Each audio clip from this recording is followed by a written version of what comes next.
lendemain de la Saint-Valentin, bien, nous avons une séance de conseil. Hein? Dans des meilleures conditions hivernales que celles que nous avons eues les 2 derniers jours. Alors, j'accueille tous les gens ici présents ce soir pour participer à cette séance de conseil.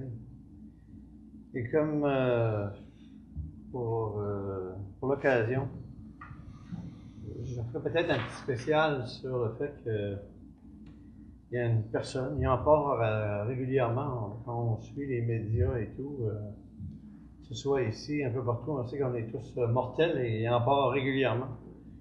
Mais quelqu'un que je considère comme étant un de nos grands bâtisseurs régionaux, il a même contribué au développement d'Amkoui, qui est M. Germain Pelletier du groupe Germain Pelletier. Que j'ai personnellement connu, ça va de soi, pour différentes raisons, entre autres parce qu'il faisait affaire avec l'entreprise familiale chez nous. Et dans tout son cheminement, j'ai eu à le croiser alors qu'il était en projet de faire son centre d'achat à Matane et même quand il s'est amené à Amkoui. Fait que je remarquais que parmi ceux qui ont écrit des choses sur son décès, bien, dans le journal L'Avantage, on parle que Germain Pelletier, le fondateur des supermarchés GP, un fleuron de l'entrepreneuriat régional, est décédé lundi au centre de santé et des services sociaux de Métis. Il était âgé de 92 ans. Donc on en connaît des bâtisseurs comme ça ici. Je pourrais dire mon père aussi, et de ce même calibre-là. Le parcours de ce bâtisseur généreux et visionnaire est indissociable de celui de son épouse et partenaire Rolande avec qui fonda les supermarchés GP. En 1958, il y en a qui me parlaient qu'à l'époque, quand il a commencé à la presse, même pour arrondir ses revenus, il vendait des pommes par les rangs. Né à Baie-des-Sables le 26 décembre 1923, M. Pelletier lança d'abord en 1948 une petite boucherie à Presse et 10 ans plus tard le marché GP à Montjoly. Sans le savoir, il venait de donner le coup d'envoi à ce qui allait devenir la plus importante chaîne indépendante d'alimentation au Québec avec ses 15 supermarchés, dont 7 au Bas-Saint-Laurent. Pour atteindre de nouveaux sommets, il faut d'abord commencer à bien faire les choses au quotidien, avait l'habitude de dire M. Pelletier. Après Montjoly, en 1958, l'homme d'affaires a ouvert un marché d'alimentation à Matane en 1962, en Rimouski en 1967 et à Amkoui en 1974. Pour contourner la difficulté qu'avaient les détaillants indépendants d'alimentation à s'implanter dans les centres commerciaux, le plus souvent propriété d'entreprises hors Québec ou établies à Montréal, il fonda en 1975 la compagnie immobilière Germain Pelletier Limitée. Un an plus tard, il fut construire le centre commercial Les Galeries du Vieux-Port de Matane. À l'automne 87, Germain Pelletier céda la présidence des 2 compagnies à ses fils, Marc, qui est décédé en 97, et Guy, qui est l'actuel président du groupe GP. Un an plus tard, l'appellation marché GP disparaissait au profit des supermarchés GP. Le groupe poursuivit son expansion avec l'acquisition ou la construction de centres commerciaux, d'immeubles et de supermarchés dans la région de Québec et dans la région du Bas-Saint-Laurent, les Galeries Montjoly, entre autres. Parmi les nombreux prix et récompenses qu'il a mérités au fil des ans, Germain Pelletier avait eu l'honneur de recevoir avec sa conjointe en 2008 un doctorat honorifique de l'Université du Québec à Rimouski pour souligner la réussite sociale et commerciale de la famille Pelletier. À force de travail, de ténacité, d'ambition et de clairvoyance, ils ont réussi à construire une grande entreprise, non seulement active dans l'Est du Québec, mais aussi dans la grande région de Québec et grandement favoriser les régions où leurs supermarchés sont implantés, disait alors l'ex-recteur Michel Ringuet en remettant au groupe cette haute distinction. Et ceux qui le savent, ils remarquaient que quand les Pelletiers étaient propriétaires de leur propre épicerie, ils se faisaient un devoir de mettre sur leur tablette, d'ouvrir leurs rayons à des produits régionaux. On se rappellera que le groupe Natureboeuf, qui était issu de la Matapédia, avec d'autres producteurs dans la région, ont eu l'ouverture des tablettes de GP. Et quand les entreprises GP se sont vendues au groupe Métro, ça a fait tout un changement et le groupe Natureboeuf là, a tombé au ralenti afin de pratiquement rien. Alors ça, c'était quelque chose parce que avoir accès aux tablettes dans les chaînes de supermarchés, c'est pas facile, mais le groupe GP avait ce souci d'offrir des produits régionaux. Les supermarchés GP sont passés aux mains de Métro en 2009. L'entreprise générait alors un chiffre d'affaires de 280 millions et employait 800 personnes. Claude Murray, que j'ai connu aussi personnellement, a bien connu Germain Pelletier, qu'il qualifie volontiers de deuxième père, a été à l'emploi du groupe dès l'âge de 17 ans jusqu'à sa retraite à 43 ans. Il était alors vice-président des finances et de l'administration du groupe GP. M. Pelletier était C'était un développeur, un visionnaire, quelqu'un d'extrêmement positif. Lorsque le feu a détruit l'épicerie et le siège social à Mongolie en 86, on a réussi à sauver les disques informatiques et dans les jours suivants, on repartait. Il n'était pas question, M. Petit, de baisser les bras et raconte Claude Murray.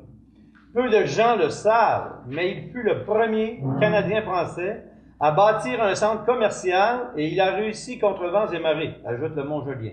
Il se battait avec succès contre les Dominion, les Steinberg et les Provigo. Il fallait le faire. Pour ce Claude Murray qui retient la nature enjouée, la simplicité de l'homme d'affaires, ses succès ne l'ont pas changé. Il était toujours demeuré facile d'accès. Il parlait à tout le monde.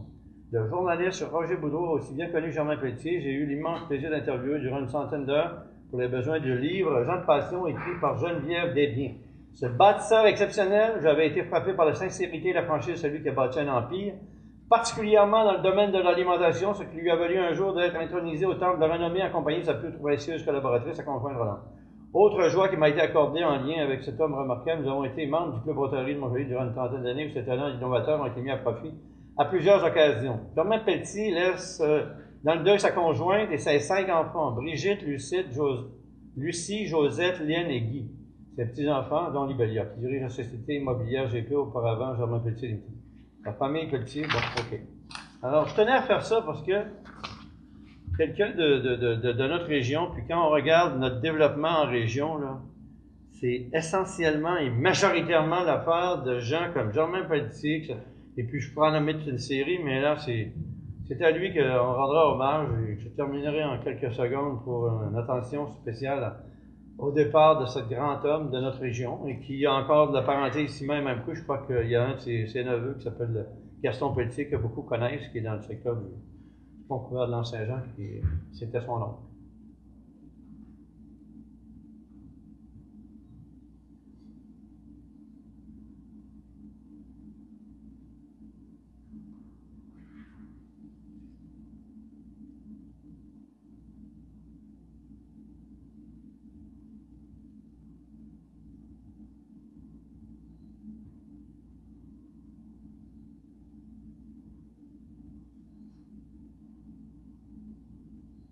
Donc, merci, M. Pelletier, à votre famille pour tout ce que vous avez accompli, tout ce que vous avez apporté à notre région.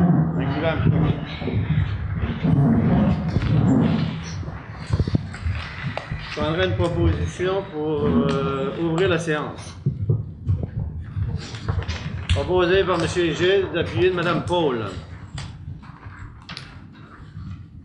Alors, notre ordre du jour se dit comme suit. En 3, le procès-verbal de la séance ordinaire du 1er février dernier. En 4, une première période de questions.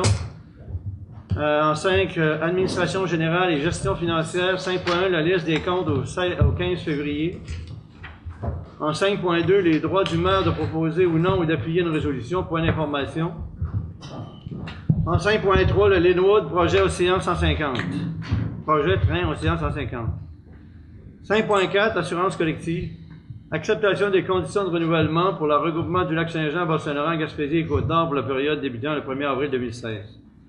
En 5.5, l'appel d'offres sur invitation, le contrat pour la plantation et l'entretien des fleurs pour l'année 2016, l'éducation du contrat. En 5.6, l'appel d'offres sur invitation, matériel scénique pour l'Agora, achat numéro 2, l'éducation du contrat. En 5.7, le renouvellement de la publicité au parc régional de Val-d'Irène, acceptation du contrat et désignation des signataires. En 6, en ressources humaines, 6.1, la confirmation de l'embauche de Mme Anne-Sophie Boilly à titre de monitrice au service des loisirs. En 7, travaux publics et hygiène du milieu. En 8, en urbanisme et développement économique. 8.1, l'émission des permis statistiques. En 9, loisirs et culture. 9.1, l'exposition de Mme Martine Cotine, du nom de Cotine, nom d'artiste. La désignation des signataires du contrat d'exposition. En 10, demande de dons et de commandites. Une première du club CPA Mirabel d'Amqui, une seconde du club de hockey mineur de la Vallée, une troisième Défier la Vallée, et en 10-4, c'est ajouté une demande du Centre des femmes de la Matapédia. En 11, la représentation, congrès et formation, 11.1, formation, méthode, sans trancher, le 3 mars 2016 à Rivière-du-Loup.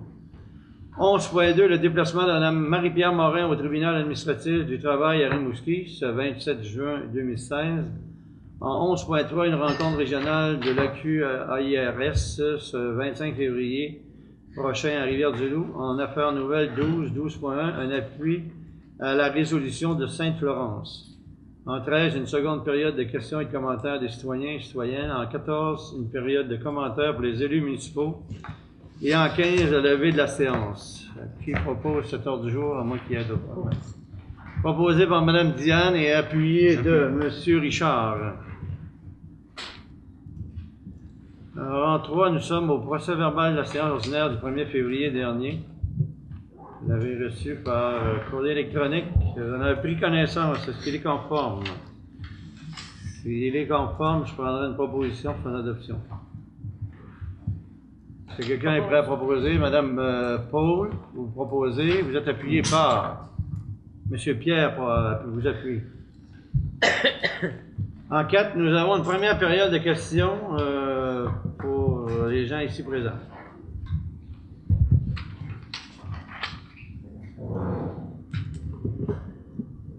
Oui, bonsoir.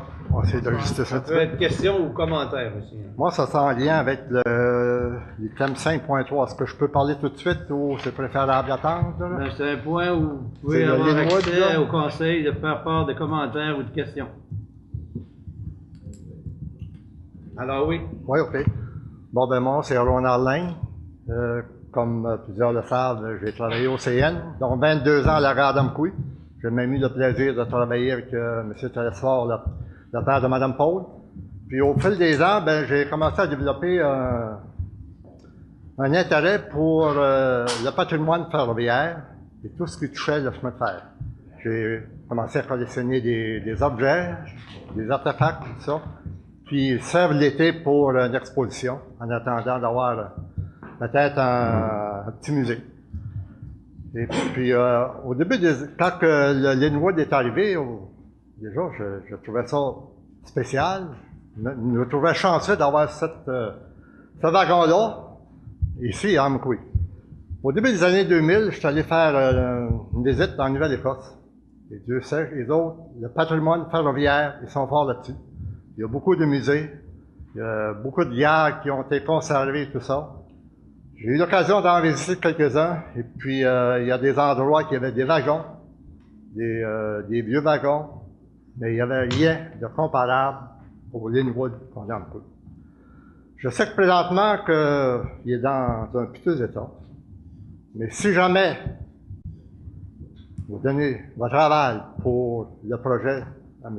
le maire, et que le gouvernement du Canada décide d'y aller d'avant, lorsque ce wagon-là nous reviendra, il sera, comme on dit, spick and span, et puis sa valeur historique aura été bonifiée. Et puis peut-être plus tard, si jamais il ne rencontre pas les attentes au niveau de touristique, ou pour une raison quelconque, ben, les gens en place décident de s'en départir, ben au moins toujours, ça sera plus facile de trouver preneur parce qu'il va être tout rénové et tout beau.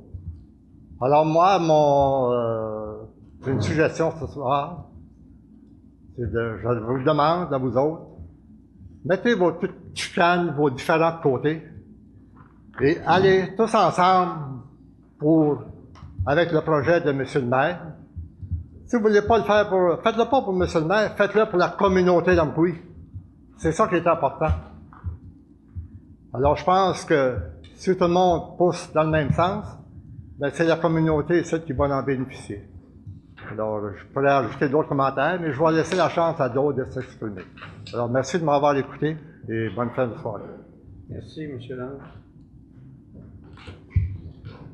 Bonsoir, mon nom c'est René Lamar d'Amqui. Je reviens suite à la réunion du 1er février et j'ai toujours la même question, à savoir pourquoi les conseillers sont contre ce projet. Je trouve c'est un projet qui est très, très intéressant, surtout si c'est tout défrayé, comme je disais, là, par les intervenants là, ministère tout ça. Puis, je trouve que M. Rueil a une bonne vision. Puis, suite à ça, j'aimerais citer quelques phrases d'un anthropologue a écrit sur la vision. Une vision sans action demeure un rêve. Une action sans vision équivaut à passer le temps. Une vision avec action peut changer le monde. Fait que je trouve que ça part très bien au niveau des visions, puis ça engendre un peu l'intérêt de faire le projet que M. Ruet a entre les mains. Fait que pour ma réponse, je ne sais pas s'il faut attendre au point que les conseillers en discutent ou bien je peux vérifier. Hein. Si je peux l'avoir tout de suite. Il y a des membres du conseil qui veulent répondre à la question que vous leur posez. Ils sont libres de répondre. C'est chacune qui peut vous dire s'ils ont envie de vous répondre à la question que vous leur posez. La question est le pourquoi que vous êtes contre ce projet. Je pense que le point va être traité en 5-3. C'est le moment où les élus qui voudront s'exprimer sur ce point-là vont le faire. Il est à l'ordre du jour et je présume qu'on va en discuter ce soir. Si on a à intervenir là-dessus, il va falloir attendre la prochaine période de questions. Voilà.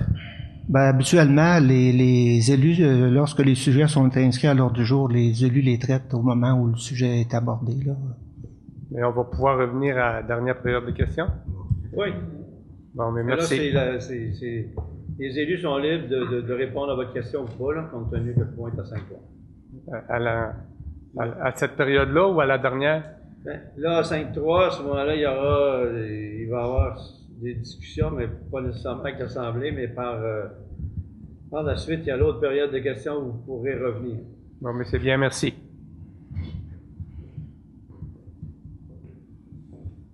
Monsieur le maire, messieurs et madame les conseillers, mon nom est Daniel Thériault. J'ai eu à intervenir dernièrement sur le projet de l'Agora. Et je tiens à vous remercier pour le produit fini. Je suis très fier de notre Agora. Je suis surpris un petit peu de me retrouver ici encore à intervenir aujourd'hui pour un sujet qui, malgré que l'Agora en lui-même était une question surtout monétaire, et puis je pense qu'on s'en est quand même bien tiré, et puis justement il y a des actions encore qui vont être faites à ce niveau-là. J'ai vu dans la résolution que le Linwood ne nous engageait pas pour l'instant aucun sou, et puis même plus tard je n'envisageais pas non plus de choses qui s'en venaient. Peut-être fait-il partie de quelque chose qui convient à notre futur, chaque chose en son temps. Sauf que pour l'instant, ma réflexion, c'est que je suis surpris puis déçu un petit peu. J'espère que la Saint-Valentin vous aura permis de vous rapprocher, messieurs, dire avec M. le maire. Je pense que dans une ville, la discorde au niveau de certains projets, intéressants en passant, parce que si je regarde bien le Linwood, je le trouve laid moi aussi, je vous l'accorde. À l'intérieur, par contre, il est très beau, parce que j'y ai déjà tenu un lac à l'épaule avec le fluvion, et j'étais resté surpris à l'époque de l'état de ce bien patrimonial qu'on a mis la main dessus. Il nous est offert de le réparer sans aucun sou de notre part de ce que j'ai vu. Puis d'ailleurs, de toute façon, je m'objecterais probablement à ce qu'il y ait des coûts justement de notre part, tel qu'il m'a été expliqué en tout cas. Et puis, si ce wagon-là nous revient tout réparé, je vois pas pourquoi, j'ai sûr que vous allez me répondre tout à l'heure, mais je vois pas pourquoi qu'on se départirait de quelque chose qui pourrait revenir puis quand même être rénové sans qu'on sorte un sou de nos poches. Ça fait que je trouve ça très dommage. Je trouve ça dommage qu'on passe dans les médias pour des sujets comme ça. Je pense pas qu'on soit en campagne préélectorale, mais je vous demanderais de vous rallier tout simplement, dire un projet. Monsieur le maire, je l'avoue, il est très ambitieux. Je suis pas toujours d'accord avec lui. Et je lui manifeste. Je lui manifeste personnellement parce que je fais pas partie nécessairement de votre conseil. Mais je pense que des fois, je suis quand même fier de ce qu'il a accompli. Puis je suis persuadé qu'avec lui, vous allez continuer à faire de belles choses, les amis. Merci beaucoup. Merci, M. Thériault. D'autres personnes aimeraient intervenir? M. Belzile?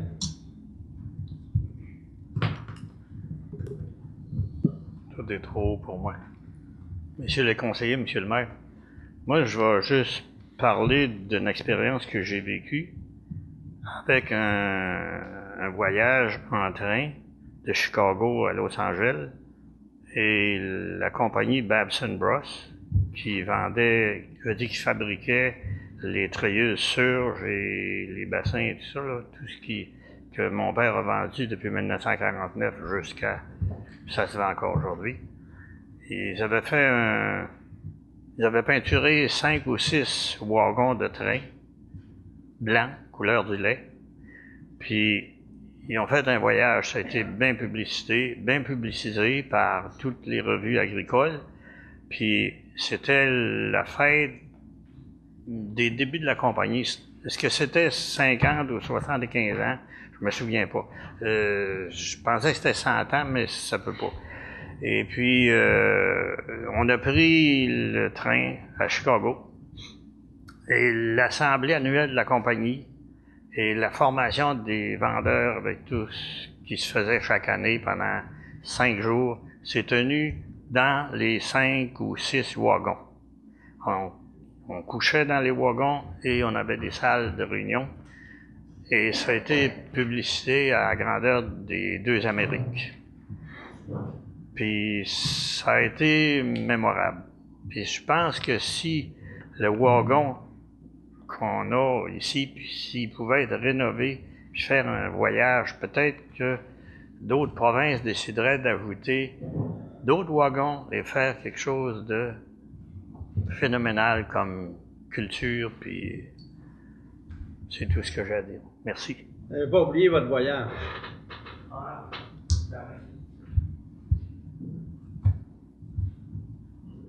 D'autres aimeraient intervenir sur peu importe le point à ce moment-ci?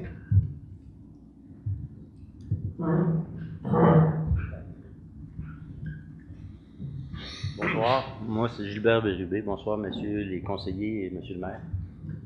Moi, j'aimerais juste rajouter un peu que dans le cadre de mon travail comme arpenteur géomètre, il y a quelques années, j'ai eu à travailler sur la réforme du cadastre. Le cadastre, ça date des années où est-ce que le chemin de fer a été construit. Quand on a fait les compilations, justement, pour pouvoir identifier les limites du terrain, du corridor ferroviaire, à ce moment-là, on a dû consulter des documents qui avaient été écrits dans ces années-là, dans les années 1870-1875. Pas longtemps après ça, il y avait toujours des conflits, mais le fameux train qui, à un moment donné, a commencé à circuler sur cette voie-là, il y avait des choses qui devaient se régler. Puis, il y a eu des choses qui se sont signées ici à Amkoui, justement, pour pouvoir régler les conflits qu'il y avait entre le gouvernement provincial et le gouvernement fédéral. Et le train était l'endroit où est-ce que les gens se rencontraient, les gens discutaient et les signatures des documents se faisaient à cet endroit-là. Je pense que c'est historique que le chemin de fer, la voie ferrée, a été le lien qui a fait que le Canada a existé. Puis je pense que l'idée de faire une commémoration de ce convoi ferroviaire qui partirait de l'ouest ou de l'est pour s'en aller jusqu'à l'océan, je pense que ça serait réellement un projet qui serait rassembleur, autant pour les fédéralistes que pour les Québécois, les indépendantistes. Ça serait vraiment un exemple quand même qu'il y a les choses qui se sont faites par le passé, se sont faites justement par des accords qui étaient comme ça. S'il n'y avait pas eu de chemin de fer, il n'y aurait pas de Canada, de toute façon. Ça serait clair, parce que les provinces maritimes, il n'était pas question qu'ils adhèrent au Canada s'il n'y avait pas un lien ferroviaire. Fait que je pense que c'est vraiment un événement qui pourrait donner une image vraiment encore de ce qu'est le Canada.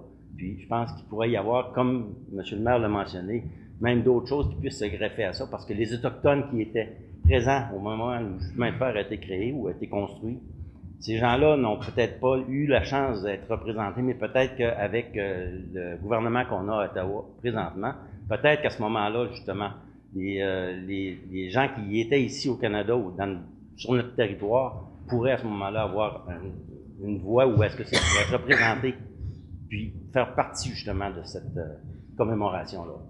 Moi, je pense que ce serait vraiment dommage de passer à côté de ça, d'autant plus qu'il n'y a pas d'engagement financier pour le moment là-dedans. Ça serait une demande qui serait faite au fédéral pour justement financer ce projet-là. Il va y avoir des sous qui vont être dépensés d'abord pour la commémoration de 150e. Je pense qu'il faut embarquer là-dedans. Il faut vraiment qu'on se donne qu'on se serre les coudes, qu'on se prenne la main puis qu'on dise c'est un projet qu'on va embarquer puis qu'on va faire mettre en place. D'autant plus que la restauration de ce wagon-là se ferait en Gaspésie. C'est des retombées qui seraient peut-être pas dans la région de la Matapédia comme telle, mais quand même qui seraient dans la région limitrophe avec nous autres. Je pense que ça aussi, ça serait important qu'il puisse y avoir des retombées économiques qui se fassent dans ce sens-là. Après, lorsque la commémoration aura eu lieu, qu'est-ce qui empêche d'avoir des idées additionnelles là-dessus, de dire c'est un train qui est capable de circuler sur une voie ferrée. Il y a déjà un petit convoi qui se fait dans le secteur de Percé pour justement amener les touristes, etc. Pourquoi qu'il n'y aurait pas une idée, à un moment donné, qui pourrait peut-être faire germer un projet d'avoir un train touristique qui pourrait partir d'ici et de se rendre jusqu'à Gaspé. C'est des choses qui pourraient avancer. Le train qui serait là, il pourrait être utilisé sur les voies ferrées, il pourrait voyager. Mais je pense qu'à ce moment-là, en tout cas, toutes les idées sont sur la table. Il peut y avoir d'autres choses, mais je pense que vraiment, il faut qu'on se donne la chance de faire partie de cette commémoration-là, puis que tous les gens de la vallée ici pourront avoir des retombées.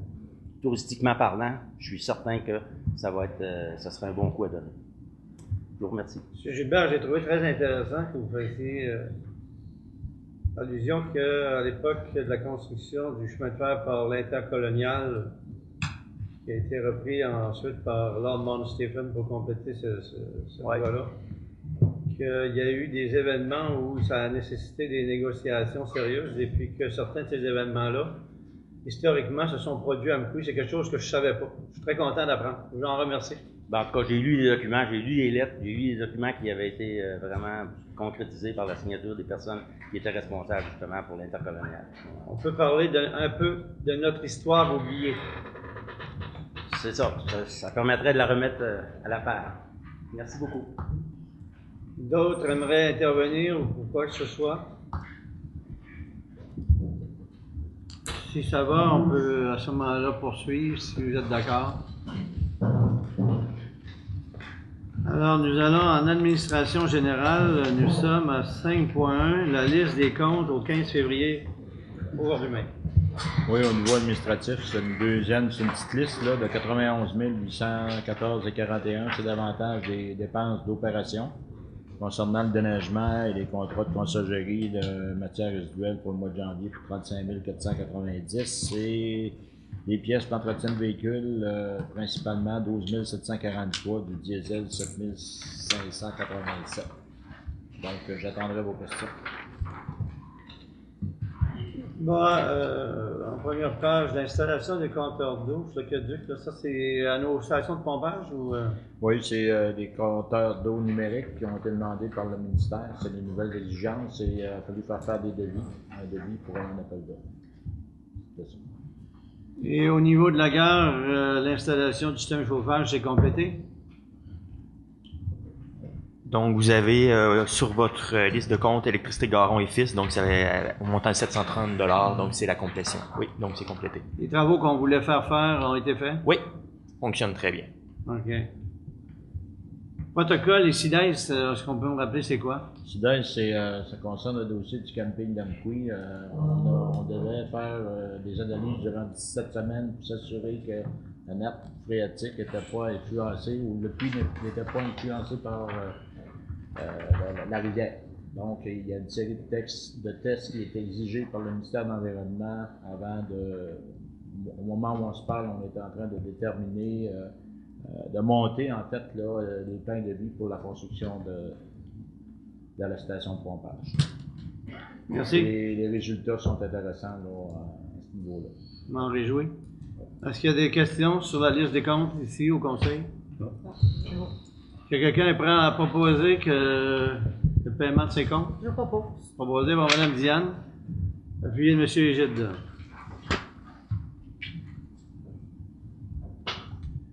Nous sommes au point 2 et j'inviterai notre greffier, M. Julien Côté-Pérupé, à nous dire suite au questionnement soulevé par le conseiller M. Égide à la dernière séance du 1er février dernier, à l'effet que le maire n'aurait pas le droit de proposer. Oui, donc, comme j'expliquais à la... c'est pas cette question-là que j'ai dit.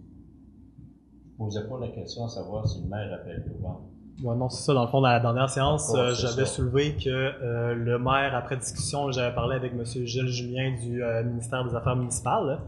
Lui m'informait qu'il n'y avait pas de problème à ce que M. le maire propose ou appuie une résolution. Ensuite, là, vous avez demandé s'il n'y aurait pas une question à savoir si le maire doit nommer un président temporaire pour faire la proposition.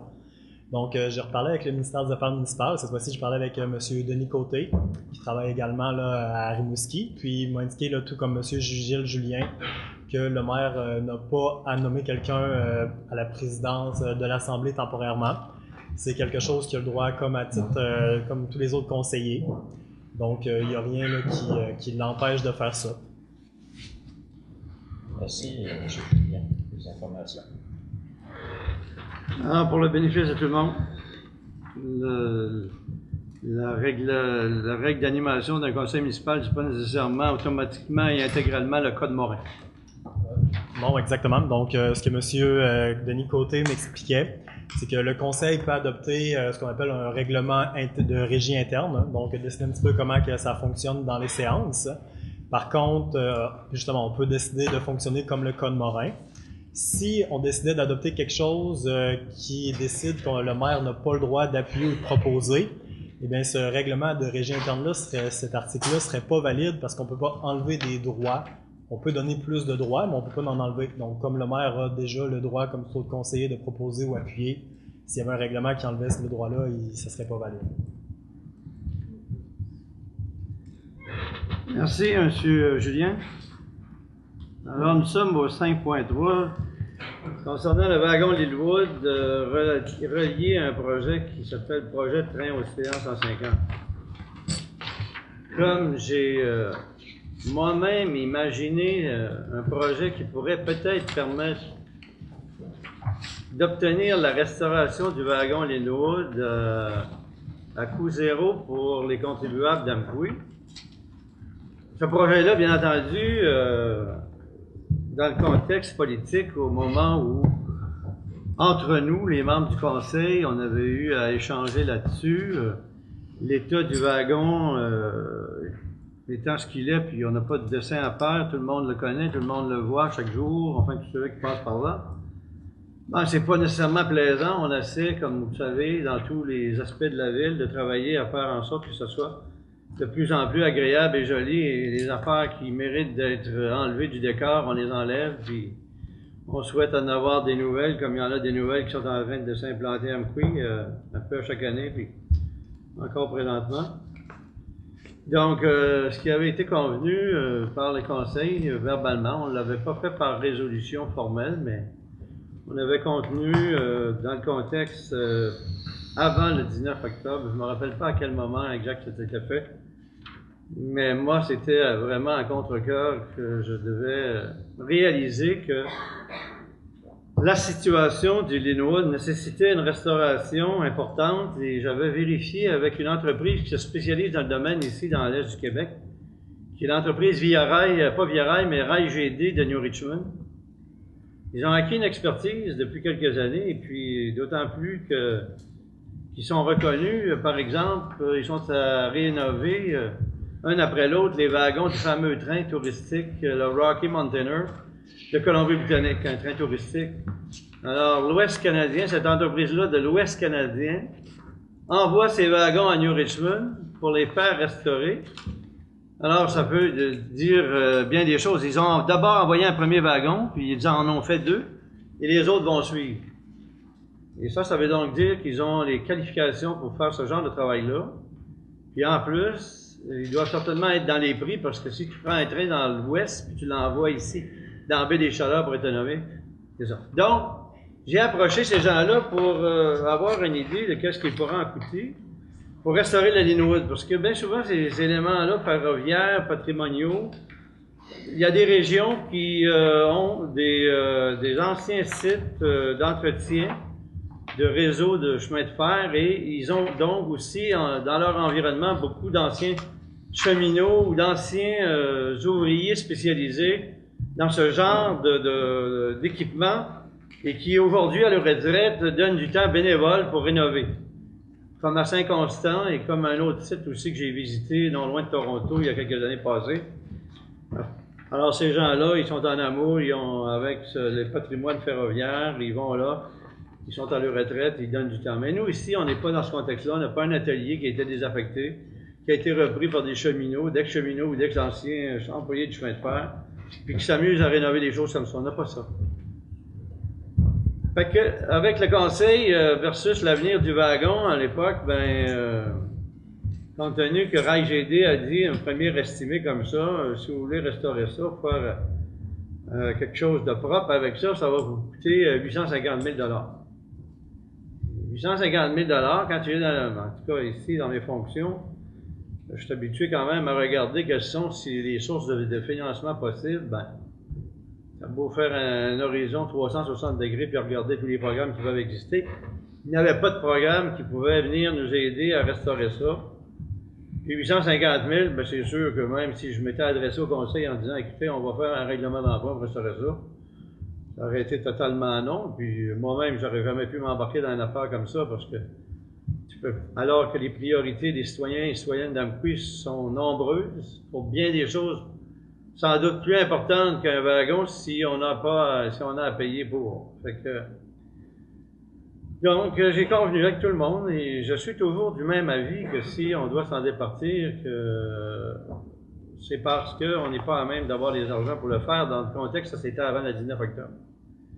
Et comme tenu qu'au moment où on l'a amené à Amqui, moi-même, je me suis investi dans cette démarche-là à fond de train. Incroyable. Je crois que, on me dit, aucun des membres du conseil était présent à ce moment-là, du présent conseil, sauf moi. Vous comprendrez que quelqu'un qui a travaillé, qui s'est battu pour essayer de réussir le coup d'amener ce wagon-là, ici même à Amqui, plutôt qu'il parte pour n'importe quel endroit autre qu'à Amqui, et à aller chercher une aide de 100 000 de DEC Canada, qui nous a été octroyée à l'époque. Participation de la Caisse des Jardins de la Matapédia pour 15 000 et quelques autres investissements, même par la ville, sur ce dossier-là, pour l'amener et le réinstaller là où il est et faire quand même une certaine quantité de travaux dessus. C'était pas évident de le faire, ça a été réussi, il est là. Non. Les années qui se sont suivies, pas de programme qui était là. À chaque fois qu'on arrivait pour faire le budget, la ville, c'est toujours une liste d'épiceries, ne plus finir. Il faut toujours faire des choix douloureux et parmi les choix, quand ça venait le temps de dire on met-tu de l'argent chez Linwood, il n'y avait pas grand-chose à faire, pas de programme non plus qui s'adressait. Et là, le temps, et avec l'entente que nous avions convenue ici au Conseil, c'est que on m'a quand même accordé la liberté, les membres du Conseil m'ont accordé la liberté. Moi, je les ai dit, il ne faudrait pas que ce bien patrimonial-là, que je considère très important, puis j'imagine qu'ils le considèrent eux autres aussi, que ça ne devrait pas sortir du Québec, puisque l'histoire du Linwood au Canada, c'est au Québec, c'est dans l'Est, c'est sur la Côte-Nord, où bien de nos gens, ici même dans Matapédia, ont été travaillés pendant de nombreuses années. Alors, ils ont été d'accord avec ça, fait qu'ils ont dit à quelle place qu'il pourrait aller. Moi, mon premier choix, ça a été de dire, il faudrait bien qu'il y aille là où il était, là où il a vécu sa vie ici au Québec, pendant plus d'une cinquantaine d'années, soit cette île. Et puis après ça, il y avait l'option peut-être de regarder avec le musée ferroviaire de Saint-Constant. Puis là, est-ce que quelqu'un d'autre pourrait être intéressé? Fait que la ville de Sept-Îles, après de nombreuses démarches, mon collègue maire Régent Pordier, actuellement, on sait le contexte économique de la ville de Sept-Îles, là. C'est vraiment pas des plus faciles. En tout cas, eux qui sont habitués à rouler, je dirais pas sur l'or, mais quand l'économie va là-bas, c'est des gros salaires là, pour pas mal de monde, puis il y a de l'argent qui roule. Fait que là, ils sont plus dans ce contexte-là, puis fait que on lui a donné du temps pour pouvoir réfléchir, faire des choses. Fait que là, la décision menant pas, regardez avec le musée ferroviaire de Saint-Constant, ils ont pris un certain temps pour analyser, parce que le CA se réunit pas tous les 15 jours, mais quand ils l'ont fait, ils ont conclu qu'il y avait déjà plusieurs éléments patrimoniaux ferroviaires dans leur propre site sur lesquels travaillaient leurs bénévoles, puis qu'ils ne pouvaient pas accueillir le Linwood. Puis là, avec la médiatisation du dossier, ça a éveillé des intérêts. L'ex-propriétaire a envoyé une lettre à la ville en disant, moi, je suis prêt à l'acquérir pour 20 000 avec versement de 5 000 par année, M. René Renaud. mais on n'avait pas fait d'appel d'offres. Puis par la suite, d'autres se sont manifestés. À un moment donné, j'ai trouvé sur ma boîte vocale de cellulaire quelqu'un qui disait qu'il voulait avoir ça pour amener ça à Port-Daniel. Puis après, ben, un propriétaire dans le monde des affaires de cette île qui a dit « Je peux être intéressé, mais sans mentionner de prix. » Je n'ai pas rentré dans une négociation avec, parce que là, si on passe de liquider au privé, les procédures, c'est qu'on ne liquide pas des biens publics d'une municipalité comme ça, là, au premier qui s'adresse avec un offre. Il faut aller en appel d'offres, il faut avoir un devis. Puis, bon. Alors, il y a aussi l'actionnaire principal du train Magog Sherbrooke, que vous devez voir quand il y a eu des émissions à la télévision où on voit ce train touristique-là qui circule, puis il y en a peut-être même d'ici qui ont allé le prendre. Alors, le propriétaire, le principal propriétaire et actionnaire qui a les moyens de ses ambitions, j'ai eu un échange avec parce que j'avais été informé par AGD qu'il pourrait être intéressé. Il est effectivement intéressé. Ben, demain matin, il pourrait partir, mais je pense pas qu'il parte pour le prix les argents qui ont été investis dessus. Pour la valeur qu'il pourrait avoir s'il avait à vivre un projet tel que celui que j'ai imaginé. Ben, j'ai pas fait ça dans la nuit que M. Trudeau et son gouvernement ont été élus. Ça prend quand même quelques jours avant que, bon, tu sais, tu te couches, tu commences à rêver des affaires, tu commences à penser à des choses. Et là, à un moment donné, il y a des idées qui te viennent, puis que là, ça commence à se traduire en espèce de projet quelconque. Et là, c'est là que le projet a germé. Puis, entre-temps, ben, le nouveau député, qui, comme on dit dans le terme québécois, qui est du bon bord pour nous autres, M. Rémi Massé, qui, avec le nouveau gouvernement de M. Trudeau, qui est majoritaire, comme on sait, ben, M. Massé, on a convoqué une rencontre à venir ici, nous rencontrer pour différents dossiers. Je ne l'avais pas inscrit à l'ordre du jour parce que, honnêtement, il faudrait que je dise que je soupçonnais que si je le mettais à l'ordre du jour, que ça n'aurait pas été nécessairement très bien accueilli par mes collègues ici. Je le dis ce soir. Donc, j'en ai quand même parlé tout simplement comme ça, parce que quand il est venu faire la rencontre, on a fait des visites de ce qui était des sujets comme le garage municipal, le camping, la passerelle à côté de la passerelle captive, qui est un projet qu'on va devoir à un moment donné réaliser. Il y a des possibilités qui soient réalisées par le cadre du programme Infrastructure Canada pour commémorer le 150e. On sait qu'on est dans un immeuble qui a été gratifié à la ville d'Amqui en 1967 pour célébrer le centenaire du Canada. C'était dans le cadre d'un genre de programme comme ça. Fait que, j'ai été quand même surpris de voir l'intérêt que d'emblée notre député montrait à l'idée de dire peut-être faire quelque chose qui pourrait... J'avais déjà des bribes d'un peu de ce que ça pourrait être, et de même que son attaché politique, M. Émery Belland, qui a été, comme on le sait pour plusieurs d'entre vous, directeur du Cégep de Matane, et même président de la Chambre de commerce, quelqu'un que je connais depuis de nombreuses années. Ces gens-là, on m'a fait dire « Hey, ça serait pas bête cette histoire-là, ce que tu as envie de nous dire, mais là, M. Belland m'a dit « Est-ce que tu pourrais me faire un two-pager? Hein? 2 pages, peux-tu écrire cette espèce de projet-là sur 2 pages pour voir à quoi ça pourrait ressembler? » Fait que finalement, je crois que j'ai fait ça sur 4-5 pages. Hein? Et j'ai remis ça. Alors, j'ai remis ça sur le système. Et je l'ai mis à l'Assemblée du 21 décembre. Mais au 21 décembre, les membres du Conseil se sont amenés avec une résolution pour dire t'arrêtes ça là, on a décidé de le vendre, il faut qu'on le vende. Arrête de penser à faire d'autres choses avec ça.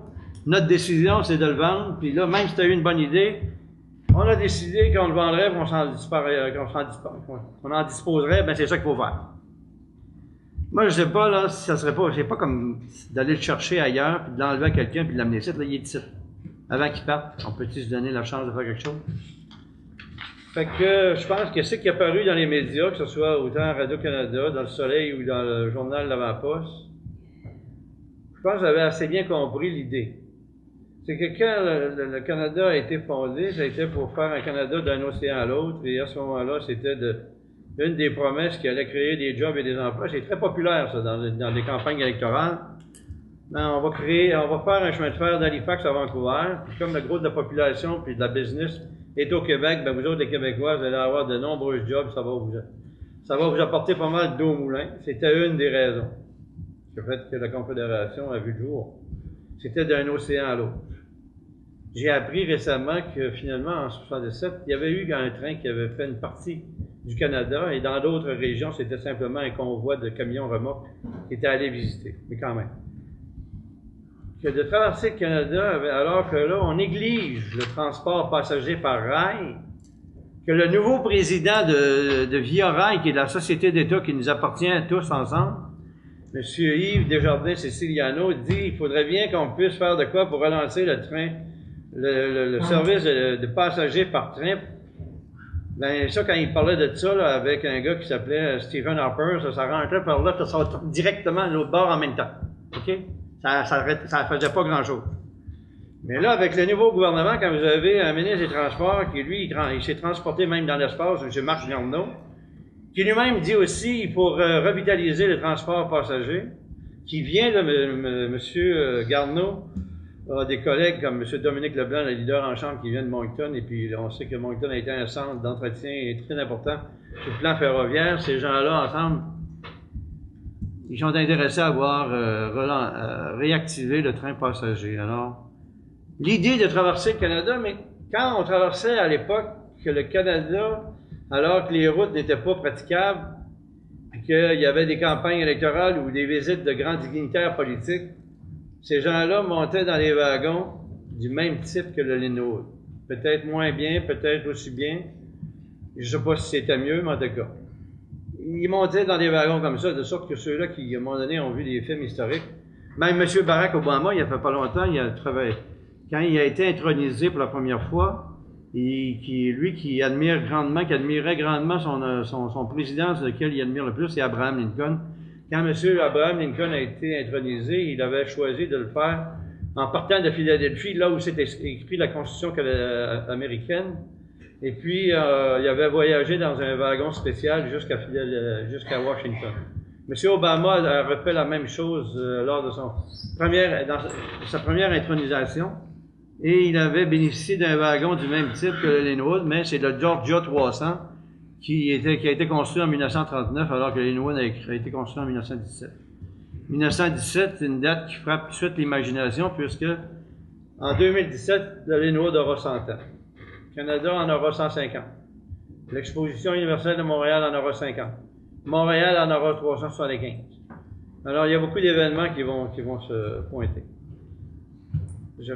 J'ai ouï dire par les échanges que j'ai eus récemment avec M. Belland, qui parle au nom de son député, les échanges qu'il a avec les bureaux, que le cabinet de Mme Mélanie Joly est en attente d'avoir une résolution formelle qui vienne de la ville d'Amqui pour lui proposer ce projet-là.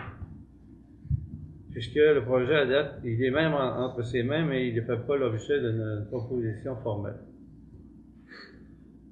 Et que c'est la même chose du côté du bureau du monsieur le premier ministre, puisque, comme vous le savez, M. Leblanc est un ami personnel de M.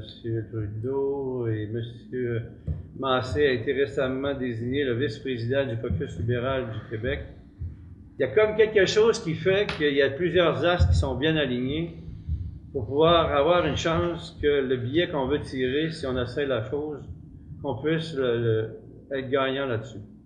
Et quand monsieur, je sais pas si c'est M. Belzile ou qui d'autre, qui parlait que ce projet-là va se faire dans la région, je pense que c'est M. Lang, eh bien, je vous annonce que Rail GD, déjà depuis quelques années, travaille étroitement avec plusieurs de nos entreprises locales. Que ce soit Innovation Amérique, le bureau d'ingénieurs conseil, ou M. Joe Cyr, l'un des copropriétaires de Rail GD, me disait la semaine dernière, notre homme de confiance au niveau génie, là, dans ce qu'on fait avec nos différents projets, c'est M. Marc Thériault de Innovation Amérique, avec laquelle il confie plusieurs contrats.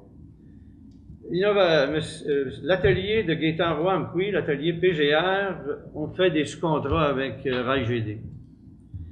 Fait que déjà, la Matapédia, on est en lien avec des entreprises. On a déjà une influence sur nos entreprises avec ce qui se passe sur Rail GD. Si Rail GD obtenait la réfection du Linwood par un mandat officiel venant de Patrimoine Canada, déjà sur le plan des affaires, il y a des choses qui retomberaient directement chez nous.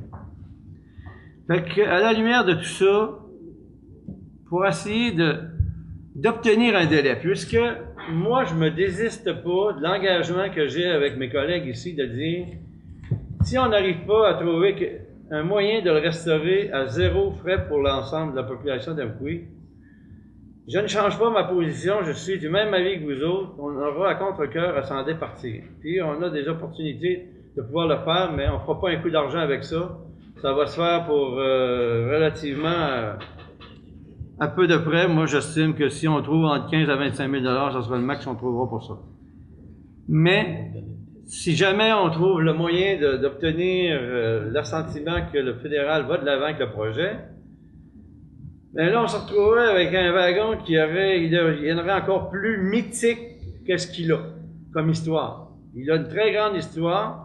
On n'a même pas découvert encore l'histoire de ce wagon lorsqu'il était entre les mains de Joseph Harley Weiner, du côté américain, une des familles les plus riches des États-Unis à l'époque, donc même la famille la plus riche de Pennsylvanie, qui demeurait à Philadelphie. C'est encore là un point assez intéressant, puisque Philadelphie étant là où la Constitution américaine a été écrite. En tout cas, il y a plusieurs éléments d'histoire qui se relient à ça. On a une gare patrimoniale, reconnue par Patrimoine Canada. On a une histoire oubliée, une partie que M. Gilbert Bérubé nous a mentionné tantôt. Mais lorsqu'on a ouvert la Matapédia, ça a été vraiment lorsque Intercolonial, avec 2000 hommes, sont arrivés ici dans la vallée pour développer ce tronçon-là, et qu'il y a plusieurs de ces gens-là qui sont venus pour construire le rail avec Intercolonial, sont par la suite demeurés ici même dans la Matapédia, ils ont pris racine, se sont construits dans un endroit ou dans l'autre, ils ont été parmi les familles fondatrices de la Matapédia. Il y a toute une histoire là à connaître et oublier. Et à une autre époque aussi, il y avait à peu près dans cette époque-là, un petit peu plus tard, il y avait la famille Vanderbilt de New York qui venait, qui garait son train personnel à la gare d'Amqui, puis qui allait chasser derrière le lac Amqui, l'Ornial. Il y en a au moins une photo qui est en notre possession comme preuve de ces faits-là. Historiquement, on n'a pas de musée à Amqui. Le Linwood en lui-même est potentiellement un mini-musée. Avec le potentiel de la gare et d'un projet à être éventuellement réalisé comme place de la gare peut-être modulée, on a quelque chose pour faire d'Amqui un arrêt obligé sur le parcours de la fameuse boucle gaspésienne reconnue comme une des 20 plus belles au monde par National Geographic. Le touriste, il y en a qui lèvent le nez là-dessus en disant que ça rapporte pas, ça vaut pas cher, ça vaut pas en tout cas de la chenoute. Mais il y en a des gens qui sont bien contents de recevoir une clientèle touristique comme Amqui, que ce soit dans la restauration ou dans leur lieu d'hébergement. Ces gens-là qui arrêtent et qui prennent plus de temps à s'arrêter dans la région, ça laisse de l'argent dans l'économie locale. Et quand cet argent-là arrive dans l'économie locale, elle vire. Il y a des gens qui ont un peu plus d'argent à dépenser, puis qui peuvent faire affaire, pas nécessairement à Rimouski ou à Matane, mais ils peuvent encourager nos propres commerçants ici, que ce soit de s'acheter un VTT ou s'acheter une nouvelle automobile. Alors, il y a plein de choses qui peuvent être faites quand tu as des moyens, quand tu as des choux pour le faire. Moi, ce que je demande ce soir au Conseil, avec la résolution que je mets sur la table, c'est que je leur demande de se donner la chance d'un délai. De voir si les autorités fédérales, en particulier le ministère du Patrimoine canadien de Mme Mélanie Joly, et ses collègues qui vont analyser s'ils en reçoivent la présentation formelle, ce projet-là, et de dire s'ils vont de l'avant. S'ils vont de l'avant, c'est pas le projet de la ville d'Amqui, c'est pas le projet du maire d'Amqui, ça devient le projet de Patrimoine Canada pour être une activité majeure dans le cadre des festivités du 150e du Canada. C'est pourquoi que là, ce qui est dit, c'est vous acceptez le projet. Nous, on a ici à Amqui une voiture de fonction, personnel de fonction, qui a une très grande histoire, même liée à des politiques canadiens. Louis-J. Saint-Laurent est monté à bord, Jeanne Sauvé est monté à bord, le dernier père de la Confédération, Joseph Smallwood, est monté à bord, le duc d'Édimbourg, le mari de la reine d'Angleterre, Hubert Humphrey, vice-président des États-Unis, qui à l'époque était un des actionnaires principaux de l'Aéronor, et de nombreuses autres personnalités politiques. On dit même que lorsque M. Duplessis est décédé à Shefferville en 1959, son corps a été rapatrié à cette île. C'est à bord du Linwood qu'il l'a fait. Si les murs du Linwood pouvaient parler sur l'histoire politique et les décisions d'affaires qui ont été prises à son bord, le défunt maire de cette île, M. Dion, que j'ai croisé et connu, me disait, tu serais surpris de voir tout ce qui s'est fait là-dedans. En tout cas, on a quelque chose entre les mains avec notre gare, et avec le potentiel du Linwood et ce que nous voulons faire dans le secteur de la gare. Nous avons le potentiel à Amqui de faire quelque chose de marquant, de remarquable, et qui va mériter d'être reconnu dans les circuits touristiques pour dire, il faut que tu arrêtes à Amqui, tu vas apprendre quelque chose de ton histoire, de notre histoire collective, pour les matapédiens et tout ça. Donc, moi, j'en suis au point de dire, écoutez, le wagon, il est là. Il n'est pas parti. On n'a même pas fait encore un processus de disposition. Si on le fait, ben, il va falloir le faire selon les règles de l'art. Mais entre-temps, est-ce qu'on pourrait se donner la chance d'oser essayer quelque chose qui est là, qui est sur la table, où on a un contexte favorable, où les chances de réussir sont très fortes. Très, très fortes. Je ne peux pas garantir que ça va être ça, mais ça prend un délai. Par ma résolution, je demande à mes collègues si on peut se donner le temps jusqu'au 1er juin. Et il risquerait que cette décision-là, qu'on sera en attente de recevoir, si on envoie cette résolution-là, que leur décision soit prise beaucoup plus tôt que le 1er juin. Techniquement, c'est de dire, bon, c'est une grosse machine, il y a bien du monde là-dedans, ils ont bien des chats à fouetter par les temps qui courent. Ça pourrait peut-être possible, ça pourrait leur donner suffisamment de temps pour analyser et de nous répondre. Mais si jamais leur réponse venait avant, ben on attend. Et que c'était un non, ben là, on pourrait procéder à sa disposition. Si ça serait un oui, ben là, écoute, on aurait dit oui, on y va. Ben là, à ce moment-là, on prêterait le wagon Linwood à Patrimoine Canada, qui aurait la responsabilité, puisqu'il lui serait prêté, de le mettre en état de marche, de le restaurer, comme on disait M. Lang tantôt, spick and span. Et lorsqu'il nous reviendrait, il serait dans un état que les gens seraient contents de le recevoir, je pense. Il serait encore d'autant plus intéressant parce qu'il aurait fait parler de lui à grandeur du Canada. Il reviendrait avec une notoriété accrue, que ça serait quelque chose qui deviendrait comme un incontournable à visiter. Encore mieux que pour moi, là, que le fameux Onondaga, là, qui... En tout cas, je vais vous lire, et je me fais le proposeur. OK? Je me fais le proposeur de cette résolution-là. Pourquoi? Parce que c'est moi qui l'ai imaginé, j'ai imaginé le projet. C'est pas...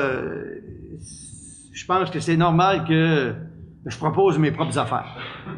Alors, pour qu'une résolution soit acceptée, soit débattue, ça prend quelqu'un qui appuie.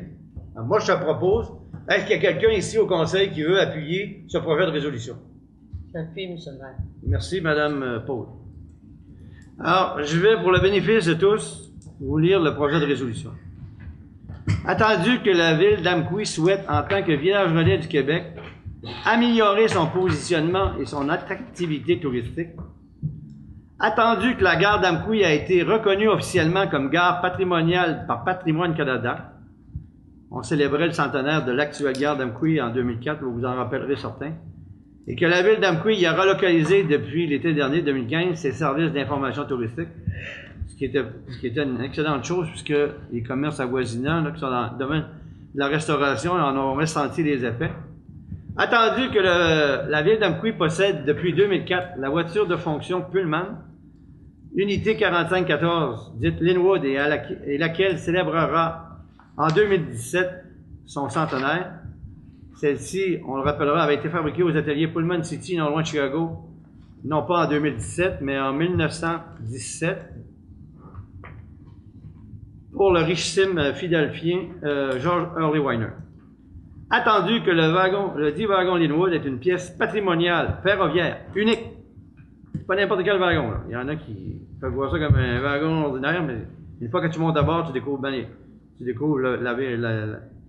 quoi on parle. Et qu'il serait bien dommage de s'en départir puisqu'il constitue un objet d'attraction et d'intérêt touristique vraiment très spécial, mais qu'il aurait besoin d'une très sérieuse restauration pour laquelle la ville d'Amqui n'a pas les budgets ni les moyens financiers de payer pour celui-ci. Attendu que le Canada célébrera en 2017 son 150e anniversaire de naissance en tant que fédération et que l'arrivée au pouvoir de ce 19 octobre dernier du tout nouveau gouvernement fédéral libéral de M. Justin Trudeau ouvre de nouvelles perspectives en termes d'investissement dans la relance de différents créneaux socio-économiques et culturels, dont le secteur touristique ainsi que dans la revitalisation du service de transport de passagers par rail. Attendu que cette nouvelle situation politique ouvre la possibilité de mettre de l'avant de nouvelles idées, de nouveaux projets qu'il n'eût été possible de promouvoir avec le précédent gouvernement conservateur. Je ne me gêne pas de le dire. Attendu que le maire d'Amqui a eu l'idée de proposer à la nouvelle ministre responsable du Patrimoine Canada le projet de train au 150. Et si ce projet devait être accepté, cela permettrait à la ville d'Amqui d'obtenir la pleine et entière restauration du 10 wagons Linwood à aucun frais pour ses contribuables. Attendu que la ville d'Amqui a désormais la possibilité de s'en départir, ayant reçu, comme je l'ai mentionné tantôt, différentes offres de services pour sa prise de possession, dont l'une de son dernier propriétaire, M. René Renaud, et que cette option par résolution est toujours bonne et valable. En fait, bonne et valable, j'ai marqué, on n'avait pas entériné une résolution formelle ici, mais ça pourrait se faire. Il est proposé par et appuyé par, donc moi-même et Mme Paul, que le Conseil de ville d'Amqui accepte momentanément de surseoir à sa décision de s'en départir. C'est une décision qu'on a faite, oui, qui est non formulée dans une résolution officielle, mais qui est quand même, à mon sens, valable, puisque c'était une position qui a été prise collégialement. Et donc, ceci afin de donner le chance et le temps aux autorités concernées du Patrimoine Canada d'analyser la faisabilité et l'acceptabilité du projet Train Océan 150 et d'en faire connaître d'ici là sa décision à la ville d'Amqui, d'ici le 1er juin 2016. Que le Conseil de ville d'Amqui appuie le projet Train Océan 150 à la condition que celle-ci n'ait aucun engagement financier à faire à l'égard de la réalisation de celui-ci, lequel, une fois l'odyssée d'un océan à l'autre d'Halifax à Vancouver aura été réalisé, que Patrimoine Canada s'engage formellement à le redonner à la ville d'Amqui sans aucun frais. Il me semble que c'est assez clair. Il n'y a pas d'arnaque. Ça fait 18 ans que je suis ici. Je pense que si les gens m'auraient vu faire des arnaques ou des passe-passe à leur insu, je pense que ça prend un bout de temps que je ne serais plus ici pour siéger comme maire d'Amqui. Alors, ma crédibilité est toujours en jeu sur toutes les actions ou les gestes ou les propositions que je fais. Alors ici, je demande tout simplement aux membres, à mes collègues du Conseil, je serais vraiment très honoré d'avoir une position unanime en faveur de ce délai-là, de mes collègues ici, membres du Conseil. Mais libre à eux, chacun est libre de faire ses choix. Alors ce soir, cette résolution doit être entérinée ou pas. Si elle n'est pas, bien, ça vient de torpiller, je pense, cette idée de projet, puisque les délais courent, et ça prend du temps. À partir du moment où une telle résolution est mise entre les mains d'une manière officielle aux autorités supérieures, ben, eux-mêmes, ils ont à se prononcer, puis après, ils ont une fois qu'ils ont décidé, ben, ça leur prend du temps pour rassembler tout ce projet-là. Le gouvernement est en place depuis peu. Il y a nombreux projets sur la table. Mais là, le programme des activités, je pense qu'il ne sera pas diminué. Puis d'après les échos qu'on en a, il intéresse bien les gens. Alors, en tant que président de ce conseil, qui a le droit en tant que maire de proposer, de commenter et de présider, ben je demande le vote et je veux savoir qui sont pour. Et alors, ceux qui sont pour, à moins qu'il y en aurait qui aimeraient se prononcer avant. Je vois M. Pierre, vous aimeriez commenter avant? Ben, je peux parler, ou si des gens veulent parler, mais je pense que ça serait peut-être... Je pense pas que c'est de bonne loi. Il me semble qu'on devrait pouvoir, les membres du conseil, avant le moment du vote, de se prononcer dans un sens ou dans l'autre. Alors, je ne vais pas nécessairement avancer le micro pour parler le premier, mais puisque je l'ai avancé. D'accord. Or, Monsieur le maire, ma position dans ce dossier-là, vous la connaissez déjà depuis le 7 décembre. Dans votre présentation de projet, vous avez fait référence à la passerelle, à la gare, l'hôtel de ville, des éléments qui sont en lien avec le patrimoine.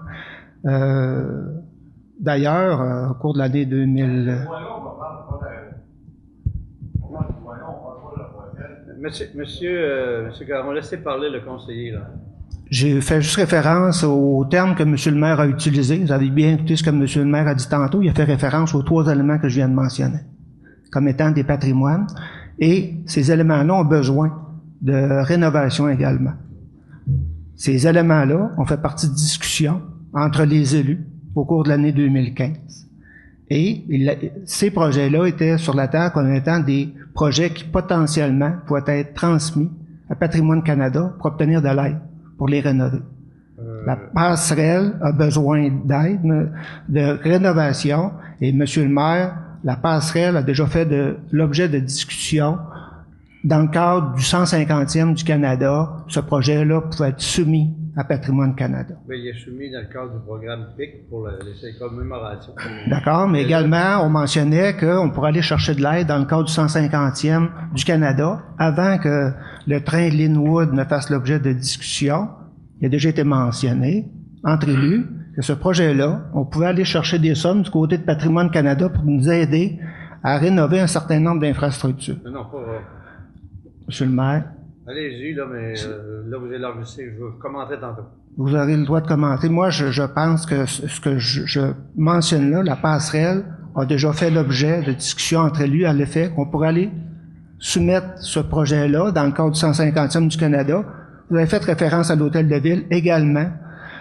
Ce projet-là va faire l'objet de Patrimoine Canada. Si Patrimoine Canada a 800 000 de disponibles, je souhaiterais qu'il puisse être investi dans d'autres éléments que le train Linwood.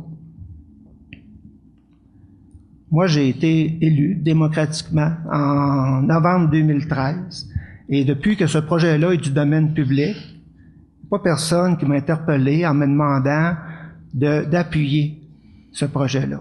Alors, je comprends qu'il y a des gens ici ce soir. Moi, je n'ai pas demandé à personne de se déplacer ici ce soir là, pour traiter de ce dossier-là, mais on n'empêchera pas, à partir du moment où les sorties médiatiques ont été faites, là, d'être interpellés sur ce dossier-là. Alors, ma position, vous la connaissez depuis le 7 décembre. Vous l'avez mentionné également lors de la rencontre avec le député Massé le 18 novembre. Ce projet-là n'a pas été abordé. Vous avez parlé de situation stratégique, mais bref, n'a pas fait l'objet de discussion, sauf à partir du moment où on a souhaité en parler parce que le dossier avait déjà été abordé au niveau des médias. Alors, je veux simplement terminer que ma position, vous la connaissez. Quand viendra le temps de voter, j'aurai l'occasion de positionner mon vote. Et je veux juste rappeler que c'est pas la première fois que le conseil municipal, depuis que j'y siège, depuis novembre 2013, est confronté à des positions qui ne fait pas l'unanimité du conseil. Mais dans tous les autres cas, je pense qu'on a été capable de le faire dans le respect. Moi, je souhaite qu'on continue de le faire et d'avoir des divergences au niveau des idées. Ça fait des débats qui sont sains.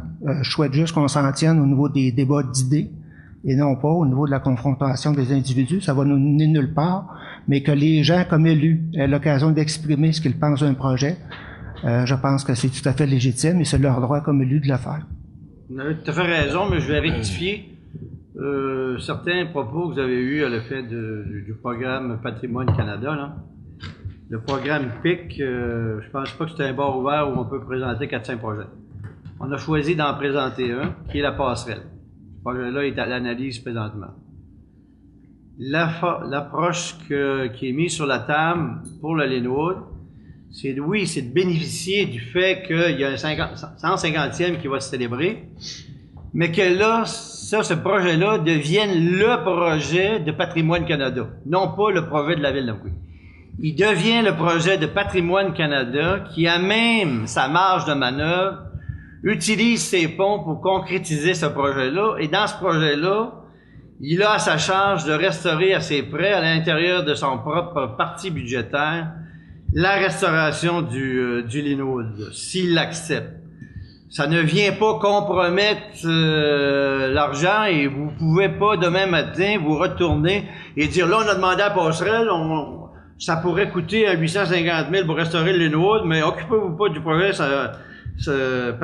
Océan 150, là, on oublie ça, donnez-nous donc un 850 000 pour nous autres, on sait quoi en faire. Ça marche pas de même, malheureusement, là, c'est pas ça qu'il faut dire au monde. L'histoire ici, l'Hôtel de Ville, là, je l'ai mentionné, oui, parce que en 1967, les gens qui présidaient les destinées de la ville ont appliqué sur le programme et ils ont été chercher, je ne sais pas si c'est 100% de la somme, en tout cas, ils ont pu mettre en place ce qui a été un centre culturel à l'époque. Et puis, ça a été payé dans le cadre de ce programme-là. Ils donnent pas 2-3 projets là, à une ville pour commémorer le 150e, ça marche pas de même. Là. Je comprends, Monsieur le maire, je m'excuse. Je comprends là que le Patrimoine Canada ne mettra pas 800 000 dans la passerelle. Ce que je veux simplement préciser, je n'ai pas été assez clair. Le fait de présenter ce projet-là à Patrimoine Canada pour ce dossier-là spécifique nous empêche de présenter d'autres types de projets au niveau des infrastructures à Amqui, parce que je suis pas sûr que si ce projet-là fait l'objet d'une demande à Patrimoine Canada, qu'on va repasser encore une fois pour soumettre d'autres projets, et vous les avez mentionnés, puis moi je demeure convaincu que ça a déjà fait les discussions entre élus. La passerelle, la gare et l'hôtel de ville auraient pu être des projets qui auraient pu obtenir l'aide de Patrimoine Canada dans le cadre du 150e. Non. Bon, Ça, je m'inscris en faux contre ça, parce que, appelez vous-même, là, allez vérifier sur une ville comme Amqui peut présenter 3-4 projets, c'est faux. Il faut faire un choix, on en a présenté un. Alors, c'est pas 3-4. Non, on en a présenté un. OK, on en a présenté un, puis on est en attente, puis il est à l'étude, il est en analyse présentement. Et le volet du projet tel que déposé, il vient pas hypothéquer la demande de la ville, parce que la ville en a juste une. Ce programme-là, c'est pas un bar ouvert pour toutes sortes de projets. C'est pas Infrastructure Canada-Québec. Le gouvernement fédéral va déposer son projet prochainement. Et il est plus que probable, on pourrait dire même qu'il est certain, parce qu'ils l'ont promis en campagne électorale. Ils vont présenter un projet Infrastructure Canada-Québec qui aura à négocier une partie avec le Québec. Mais qu'est-ce qu'ils vont être prêts à faire? Et ça va permettre, là, le dépôt de projet, que ce soit l'hôtel de ville, le garage ou autre chose. Les élus municipaux à travers le Québec demandent que ce programme-là ne soit pas juste réservé à des travaux d'aqueduc et d'égouts. Ils demandent d'avoir de la souplesse, parce qu'il y en a qui ont d'autres projets, comme Rimouski veulent présenter le 2 glaces, d'autres, ils ont d'autres projets. Alors ça, c'est ça. Alors, la vérité, c'est ça, là. Il faut pas induire en erreur les gens, le laissant croire que si on dépose ce projet-là, si on appuie ça, qu'on vient hypothéquer la capacité de la ville d'Amqui de recevoir de l'aide de Patrimoine Canada par le biais de son programme spécial pour commémorer le 150e du Canada. Ben, la vérité, c'est qu'on peut être en divergence de point de vue là-dessus, M. le maire. Exactement. Puis moi, j'ai l'expérience d'être d'ici depuis 18 ans, puis je sais comment ça fonctionne dans ma chaîne, que ça soit en haut ou en bas. OK? Bon. Et là-dessus, Bon. Quelqu'un d'autre veut intervenir? Oui, si on en a la chance, oui. Bon, moi, personnellement, monsieur le maire... J'apprécie pas ce genre de commentaire, monsieur le conseiller. Bon, de toute façon... Vous avez le droit, comme tout le monde. J'ai toujours donné les droits de parole à tout le monde. C'est bon, merci, monsieur le maire. Dites que vous allez prendre votre droit de parole, puis prenez-le. Merci, monsieur le maire. Bon, moi, quand je suis arrivé au conseil, je suis venu vous visiter dans votre bureau, puis j'ai mentionné que pour moi, ce qui était important, si on était capable, à l'intérieur de ce mandat-là de 4 ans, de régler les dossiers qui étaient en litige, puis qui sont reportés année après année après année. Je pense qu'on s'avait fait une priorité avec le camping. On a parlé du garage municipal, on a parlé de l'hôtel de ville. Il y a nos routes, allez vous promener dans nos routes au printemps. C'est tous des dossiers sur lesquels ça fait des années et des années et des années qu'on traîne, qui ne se règlent pas. Et c'est là-dessus qu'il faut vraiment prioriser nos efforts, nos énergies. On est sur le point de perdre notre bloc opératoire à l'hôpital. C'est encore un dossier sur lequel on doit mettre nos énergies, monsieur le maire. C'est là qu'il faut travailler. Je pense que M. Damour l'a très bien expliqué, puis je ne reviendrai pas à tout ce qu'il a dit. Si on prend ces argents-là pour les investir dans un train comme le Linwood, on va perdre ces subventions-là pour d'autres choses qui sont vraiment importantes pour le développement de la ville d'Amqui. Donc, moi, ici, ma position est prise depuis très longtemps et je vais la maintenir, M. le maire. Là, je m'inscris en faux contre à peu près tout ce que vous avez dit, là.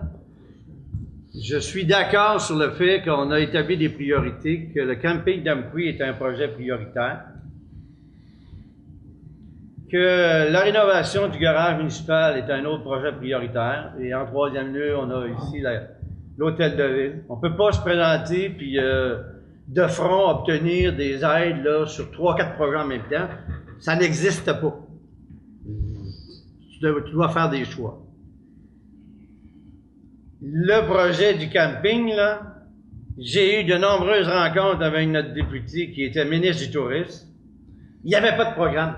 Faut pas dire au monde, ça ne règne, puis on fait pas capable de faire ça, là. Je sais pas si vous avez compris comment ça fonctionne, les programmes, là. Quand il n'y a pas de programme, tu peux pas appliquer avec un projet. Tu peux pas avoir de l'argent. Si tu veux le faire toi-même, tu fais un règlement d'emprunt, puis là, tu le colles à la dette publique de tous les citoyens d'impôt. Ça, tu y vas, pas de problème. Mais quand vous parlez comme ça donne un peu l'impression que depuis que vous êtes arrivé, que les choses marchent pas, puis que ça marchait pas avant. Alors pourquoi que je suis ici depuis 18 ans, si ça n'a pas marché avant, il y a un paquet de dossiers qui ont été réglés. Monsieur le maire, on peut pas tout faire en même temps, le conseiller. Monsieur le maire, le dossier du camping qui en était, que moi je considère que c'est un joyau ici à Amqui, que c'est de quoi qu'on aurait dû investir. Oublions les subventions, on aurait dû travailler à développer ce joyau-là. C'était quelque chose, il est visité. On parle de tourisme, on parle d'emmener les gens. C'était peut-être la plus belle attraction à laquelle on pouvait développer, puis emmener puis encore plus de touristes ici à Amqui.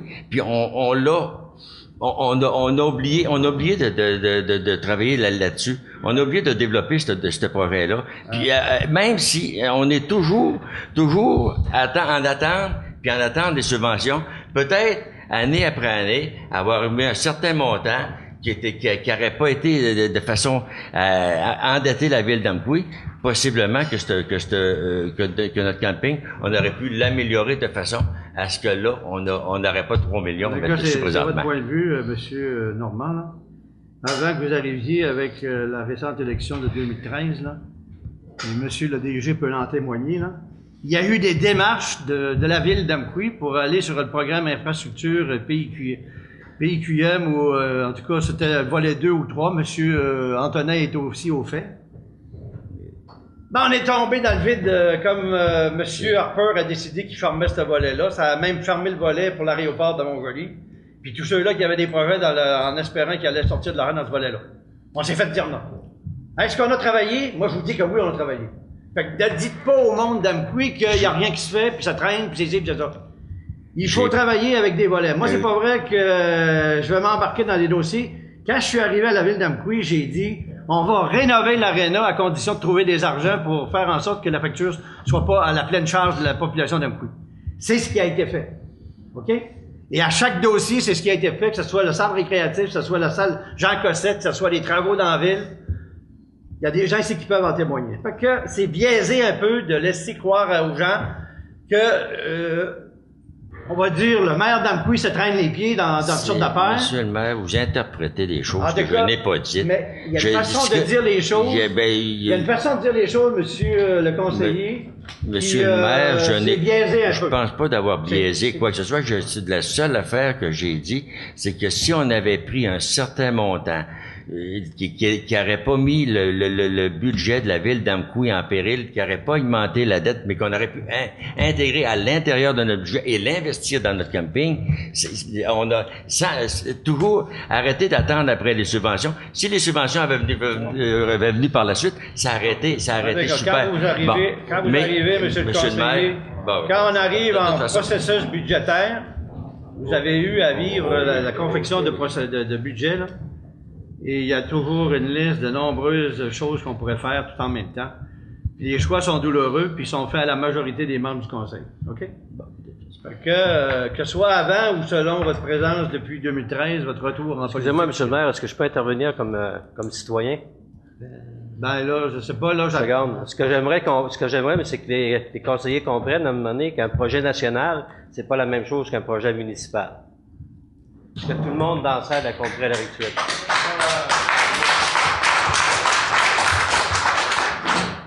Non, alors, je vais continuer avec d'autres membres du conseil qui veulent s'exprimer, puisque M. Boulian a eu pas mal de temps. Je vais prendre la parole, monsieur. Allez-y, madame Ben, dans le fond, c'est un peu le résumé de mes collègues, mais je vais vous dire quelque chose, monsieur le maire. Au printemps 2015, quand on a parlé souvent de l'avenir du train, on avait pris la décision avec vous, effectivement, qu'on devrait s'en départir. Quand vous êtes arrivé par la suite à l'automne, puis vous avez dit dans vos mots tantôt, moi-même, j'ai imaginé. Oui, le 21 décembre. Vous avez dit moi-même, j'ai imaginé. Oui, après le 21 décembre. Oui. Après les élections du 19 octobre. Oui. J'aurais tellement aimé ça que nous-mêmes, nous aurions imaginé. Ah oui, ben, je ne demande pas mieux que les Laissez-moi membres du conseil parler. imaginent des projets et qu'ils les amènent. Laissez-moi parler, monsieur le maire. Suite à une décision qu'on avait prise qui était unanime, qu'on avait pris la décision qu'on n'irait pas de l'avant. Vous savez, je sais pas si vous connaissez l'histoire du pain fesse, là. Si on en donne tranche par tranche, on le digère. Mais quand on met le pain au complet, on le digère moins. Devant ce dossier-là, c'est un peu ce qui est arrivé. Et votre idée est pas mauvaise. Loin de là, je la trouve pas mauvaise idée. C'est la façon que ça a été interprété et la façon que ça nous a été mis en situation où ce que certaines personnes du conseil, on pense pas pareil comme les autres. Donc, c'est pour cette raison, monsieur le maire, j'aimerais tellement que notre train y aille se promener à grandeur du Canada. Mais pour une fois, je vais devoir dire que je préfère rayonner chez nous que rayonner dans l'Ouest canadien. Et vous avez toujours dit qu'on était libre de s'exprimer. C'était pas le maire qui décide tout seul. Je trouve ça plate que vous preniez nos commentaires très mal, mais on est un conseil où ce qu'on doit partager, puis vous devez partager vous aussi. Donc, je donnerai ma décision quand sera le temps de voter. Et quand vous dites que ça devrait rayonner rayonner à Amqui, bien effectivement, s'il va faire sa croisière à la grandeur du Canada, quand il va être de retour ici, il va rayonner joliment à Amqui. Il va briller parce qu'il aura une aura accrue due au fait qu'il y aura eu de nombreux dignitaires qui seront montés à son bord. Moi, le plus ridicule de ça, c'est que cette idée-là d'un projet de faire un train pour aller en croisière ou en odyssée, traverser le Canada d'Halifax à Vancouver, il est fort possible que même si à soir il y a une résolution de Ville qui dit non à ça, ben que eux, ils décident d'aller de l'avant, puis que là, ils appellent à Amqui, puis qu'ils demandent Linwood, on peut-il l'avoir quand même? Puis que là, on dit non, nous autres, le conseil, on a décidé qu'on s'en départissait. Ah, OK, dites-nous là, qui va l'avoir, parce qu'on va l'appeler, puis là, lui, on va y offrir ce que vous souhaitiez avoir de nous. On va le restaurer, puis on va lui remettre après rénové. Bon, moi, de gars, je pense que si je serais dans ma peau, là, puis que j'apprenais que l'idée qui a été imaginée ici est partie, puis qu'ils l'ont fait, puis qu'ils ont... Là, celui qui a mis la patte sur le Linwood, ben lui, il s'est fait payer une restauration parce que le maire d'Amqui a eu osé de mettre ça sur la table, mais que son conseil a décidé majoritairement de dire non à ça, ben je serais un peu gêné, en tout cas pour ma part. Alors, je vais dire mon petit mot moi aussi. Hein. Alors moi, j'en suis un qui a voté contre ce projet-là de résolution. Maintenant, je peux vous dire une chose. Il y a des petites lumières, à un moment donné, qui allument à quelque part, soit à l'intérieur ou soit à l'extérieur, et qui nous font écartiller les yeux un peu, qui nous font réfléchir. On n'agit pas toujours sans agir sur le coup de l'émotion, parce que peut-être qu'antérieurement, moi, personnellement, peut-être que j'ai agi sur l'impulsion du fameux train de ferraille qui est sa voie ferrée, là. J'étais tanné d'en entendre parler. Je suis tanné d'en entendre parler. Maintenant, suite au projet de résolution de M. le maire, au délai au 1er juin, à 0 cent, tel que l'engagement que vous voulez prendre, M. le maire, je ne vois pas en ma conscience comment que je pourrais dire j'aurais voté tantôt.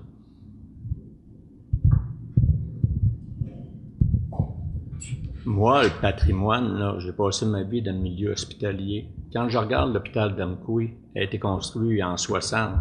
À l'heure actuelle, elle a 56 ans. Et puis, nous autres, on met des énergies pour le train. Hein? Ils ont commencé en 60. En 59. 59, hein? OK. Bon, On commence en 59, elle a ouvert en décembre 62. Ouais, c'est ça. En tout cas, pour en faire une histoire courte, c'est ça. Là, ici, à soir, depuis peut-être 1 mois, 2 mois, 3 mois peut-être, on est avec le train pour le réparer, faire quelque chose, tout ça avec. Et notre hôpital est en train de fermer. Moi, j'ai passé, là, 38 ans dans le milieu hospitalier, là. Et à l'heure actuelle, on ne sait même plus si on va avoir des salles d'opération d'ouvert. Le personnel est géré par Rimouski. Et si on mettrait autant de salive, là, à travailler tout ensemble pour la sauver, cet hôpital-là, à l'heure actuelle, en oncologie, en radiologie, en tout ce que vous voulez, des traitements, c'est tout Rimouski. Et on veut ici, nous autres, développer notre ville, emmener des personnes, du confort pour des personnes âgées, faire des logements, tout ça. Et puis, nous autres, là, on se bat pour un train. Je m'excuse, là, mais moi, je suis pas là. J'ai une vision ailleurs que ça. Puis, je respecte tout. Je respecte M. le maire, je respecte les conseillers. Mais moi, je suis pas pour cette vision. Merci. Alors, c'est une vision qui est, à mon sens, excusez-moi, monsieur le conseiller, mais assez réduite. Quand on laisse entendre que je m'occupe pas de l'hôpital, là, ben, si vous n'êtes pas au courant, il y a un comité formé de 10 personnes, de citoyens, avec lequel je collabore, et qui bientôt organisera une assemblée publique pour parler de ce dossier-là. Et d'ici peu, j'aurai, d'ici les prochains jours, une rencontre à 4 avec M. Didas Bourgeois, M. Bertin Lévesque et M. Dr Zinn, suite à la rencontre que nous avons eue ici avec Mme Isabelle Malo, Daniel Côté et M. Bertin Lévesque et autres, auxquels participaient un de vos collègues, M. Pierre Damour et d'autres membres du permanent ici, M. Noël Fournier et Antonin Michaud. C'est que le développement, il se fait de front sur plusieurs dossiers tout à la fois. Alors, ça marche pas de même. Tu dis, je t'occupe de ça, puis le temps que tu mets là, mets-le pas là, parce que tu devrais tout te le mettre là. Puis si tu le mets là, ça va plus marcher. Les affaires marchent pas plus vite que ce que le temps peut faire et ce que les programmes peuvent nous permettre et les décideurs peuvent nous accorder comme décision. Mais je mets de l'énergie, là, pour ceux-là qui savent comment est-ce que je touche à plusieurs dossiers, puis il y en a qui ont avancé puis qui ont été concrétisés à Amqui. C'est pas parce que je me suis concentré rien sur une affaire à la fois. Monsieur le maire, je voudrais rajouter que vous interprétez nos paroles de la manière que vous voulez. Je m'excuse, là, mais on n'est pas toute une gang de ticounes, ici, là. Fait que je voudrais que vous nous respectez. C'est un peu ça, là. Il y a respect ici, là. Il y a beaucoup de monde qui savent comment ça s'écrit. Mais la vraie signification de ça, là, des fois, j'ai de la difficulté avec ça. Moi, de même, j'en ai avec certains d'entre vous. Madame Voyer? Jeanne d'Arc Voyer, oui, je voudrais intervenir parce que j'ai entendu des choses. J'ai trouvé qu'il y avait des subventions québécoises puis des subventions fédérales. C'est comme mêler un peu là, dans les choses. L'hôpital, c'est un dossier provincial. Je vous accorde que c'est très important puis qu'il y a beaucoup de choses qui s'en vont. Mais il y a des choses sur lesquelles on n'a pas de pouvoir parce qu'il y a un dictateur à Québec qui décide. Ça, je l'ai vécu, là, puis je peux vous le dire, puis si on veut avoir quelque chose, il va falloir dire comme les vieux disaient, se piquer les pieds dans le friche. Mais à part de ça, j'entendais M. Boulian, puis ça, je trouve qu'il a raison, qu'il y a beaucoup de dossiers qu'il faut qu'ils soient travaillés. Mais vous êtes 6 conseillers, j'admets que vous n'avez pas un salaire annuel. Mais ce que je sais, par exemple, c'est que vous êtes toutes des personnes intelligentes qui êtes capables de gérer ou de monter des dossiers. 2 peuvent être sur un dossier, 2 autres sur d'autres. Puis vous avez du personnel qui peut vous appuyer. On paye des services en double avec la MRC que vous pouvez avoir de l'aide là. Alors, ces dossiers-là, ils peuvent cheminer en même temps que celui de M. Ruet. Puis l'autre chose qui m'inquiète, comme M. Ruet vient de le dire, c'est que si la ville d'Amqui, maintenant qu'elle a semé l'idée, le train, si on ne le fait pas, quelqu'un d'autre va le faire à notre place et va profiter de ces argents-là. Va profiter du tourisme par la suite, puis nous, on va s'en passer. ça va faire à peu près comme quand M. Ruet a parlé des éoliennes avec des développements communautaires. À la MRC, c'était impensable, c'était insensé. Mais combien il y a de MRC maintenant qui font ça? L'idée a germé ici, on l'a aboli, puis après ça, les autres s'en ont servi. Fait que moi, ce que je crains, c'est que ça va faire la même chose pour le train.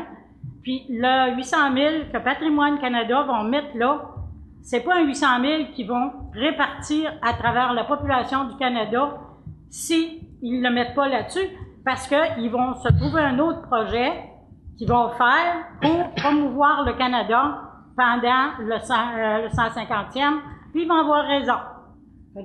Si nous, comme on dit, si on manque le train, on le manque. C'est sûr que c'est à vous autres à prendre la décision. Vous avez été élus par la population. On va s'en remettre à ça, mais moi, c'était mon idée. Merci, Mme Boyer.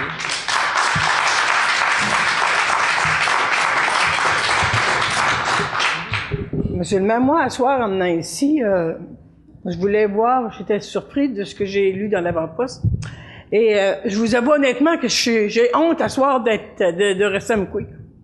J'ai honte parce qu'il y a un manque de respect.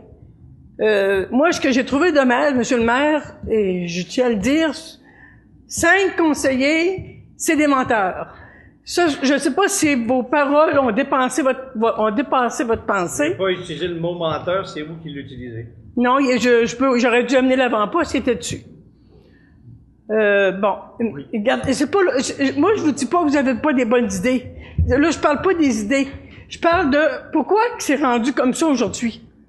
Peut-être que il y a une manière de parler ou il y a une manière de présenter une chose qui fait qu'il serait plus acceptable que de manquer de respect.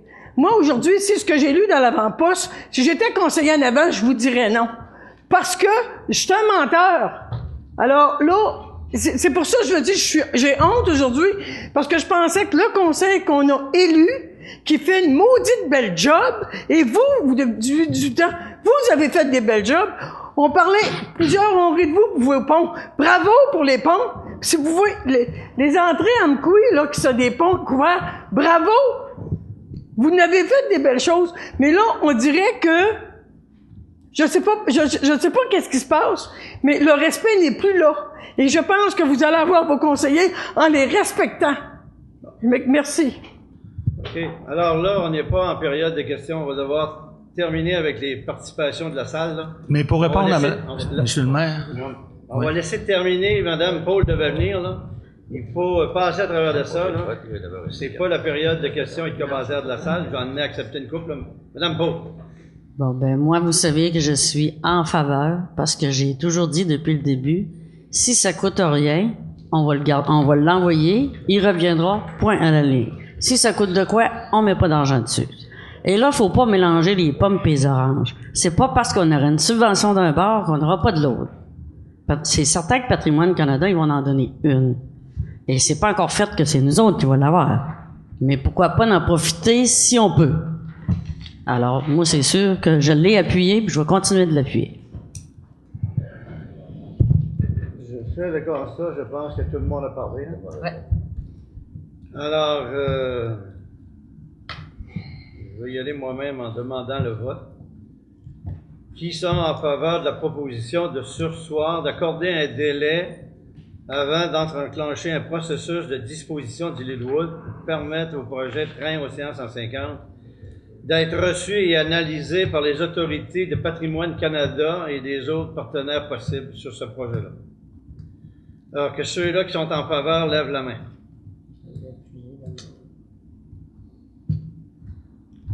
Que ceux qui sont contre lèvent la main.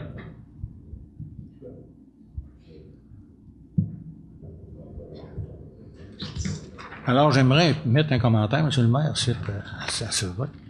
J'aimerais mentionner face à la population que c'est pas un désaveu que je fais envers mes confrères et consoeurs. Pas du tout. J'ai pas d'ennemis dans cette équipe-là, incluant Monsieur le maire. Pour ce qui répond à Mme Gagné, si vous avez raison, il était mentionné mon menteur, j'étais dans ça. Alors, ça va se régler dans un autre temps. Alors, mais c'est pas un désaveu envers mes confrères et consoeurs. Ma conscience, simplement. Alors ça, c'est bien dommage. C'est sûr que personne de vous autres aviez travaillé sur le dossier d'amener le Linwood Amqui. Fait que vous n'avez pas le même attachement que je peux avoir. Mais...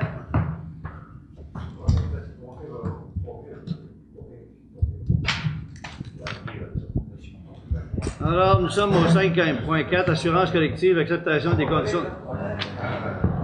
Pardon? Là, qu'est-ce qui va se passer, c'est que là, actuellement, là, ça va être que la Ville va préparer un devis pour pouvoir disposer du Linwood. Hein? Puis on va aller en appel d'offres pour voir qui veut s'en l'approprier.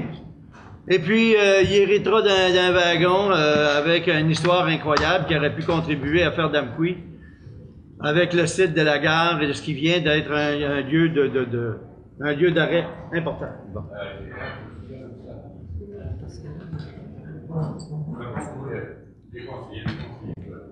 Pourquoi pas aller dans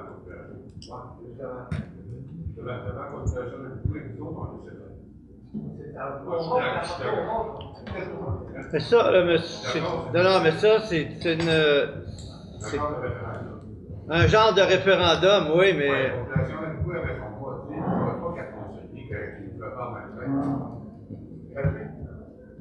Un référendum, là, c'est un référendum, là, selon les règles en vigueur, là, c'est comme une élection municipale. Ça coûte cher. Est-ce qu'un référendum, il faudrait que le Conseil dise qu'on est favorable à ouvrir un vote de la population dans le cadre d'un référendum consultatif, d'une manière organisée que les frais sont au minimum? Je ne sais pas, là, la question est posée, vous la posez. On n'a pas une carte qui peut décider pour ça. OK, ils sont élus. La carte qui décide pour la population, c'est ça. Ils sont mandatés, les élections, les élus, là, ils sont élus par district, puis ils sont les porte-parole des gens qui, dans chacun de ces districts-là, qui ont voté. Pour certains, ça a été par réclamation, mais pour d'autres, à l'élection, ils sont ici par élection majoritaire. Ça veut pas dire qu'on est incité. Ah non, non. Même si on est élu pour le district, mais là, on va même mais peut-être que ce net, vous avez vu pour un lac à l'épaule, et après, peut-être que ça changerait. Je pense que le conseil à Bouquin-Fenêtre, ça peut-être dû pour un lac à l'épaule. Sans journaliste, seul avec vous-même, vous-même, les sept, et vous dites les quatre vérités, c'est ça un lac à l'épaule. Peut-être que il y aura un changement dans les... Parce que jamais, M. Maire, il y a pas un lac à l'épaule, ça fait des choses, vous savez. Il y a des choses qui peuvent se faire, oui, avec des gens quand ils veulent être de bonne foi et de bonne volonté. Peut-être qu'un lac à l'épaule réintégrera tout, M. le maire. Je pense que tout le monde sont. Vous avez des bonnes personnes, tout le monde fait avec un lac à l'épaule. C'est zéro. Ou si c'est vraiment pas zéro, c'est zéro. Mais là, c'est pas les touristes, il y en a pas. OK, alors, on est... il faut que, en tant que président, j'essaye de faire respecter le décorum, là. On a été pas mal généreux sur le temps consacré à ce point-là. Mais je peux quand même vérifier une chose, monsieur le greffier. La résolution, elle vient d'être mise au vote. Il y a eu un vote de prix, mais rétroactivement. Est-ce que le maire peut rétroactivement dire « Je mets mon droit de veto sur l'adoption de cette résolution-là à soir » ?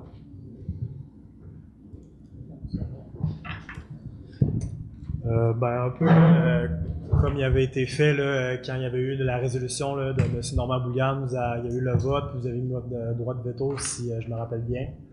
Le droit de veto du maire, il est là, c'est une fois par résolution, c'est une nouvelle résolution, alors, il y aurait le droit de veto. Hein? Alors, je vais mettre mon droit de veto pour essayer de voir si on ne peut pas dénouer l'impasse, parce que je considère que la situation, pour moi, là, elle mérite d'être travaillée parce que là, il y a urgence à la demeure. Une fois que ça va être fini, qu'il va être parti, là, il n'y aura plus d'en revenir ici. On va attendre Alors, officiellement, je mets mon droit de veto sur la résolution de ce soir. En fait, c'est noté, donc ça va être reporté à la prochaine séance.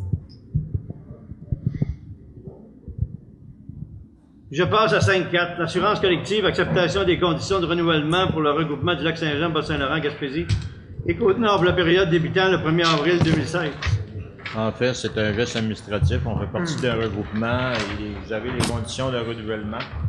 C'est davantage théorique qu'on vous dépose ça. Là. On fait partie d'un regroupement, donc c'est les conditions négociées qui sont là. C'est la 4e année du mandat initial. On peut aller en extensionnant jusqu'à 5 ans. Et vous avez les conditions à l'endos. Donc, ça nous prend une résolution pour cette 4e année-là. Qui est prêt à en faire la proposition? Propose. M. Richard propose et vous êtes appuyé de M. Égide. 5.5, appel d'offres sur invitation pour le contrat pour la plantation et l'entretien des fleurs pour l'année 2016.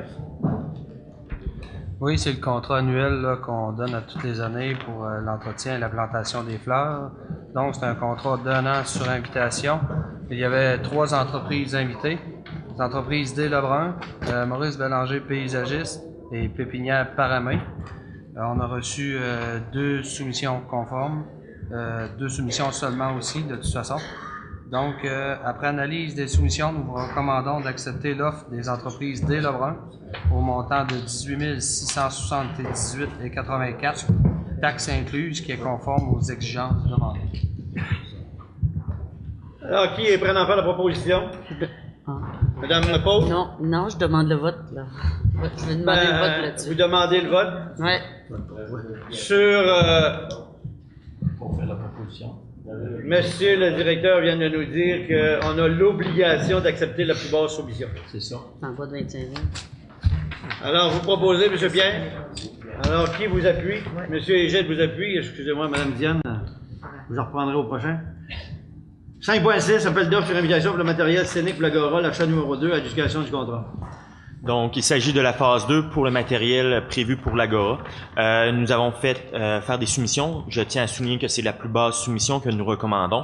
Nous avons des palins et des élènes qui iraient à la compagnie numéro 90 33 56 96 Québec Inc., connue sous le nom de Soudure Mobile. Soudure Mobile. Et par la suite, on a les passe-fils qui iraient à la compagnie Scapin Staging pour le montant de 2 740 $. On a un coffre pour ranger les paravents à multicaisse pour le montant de 640 $.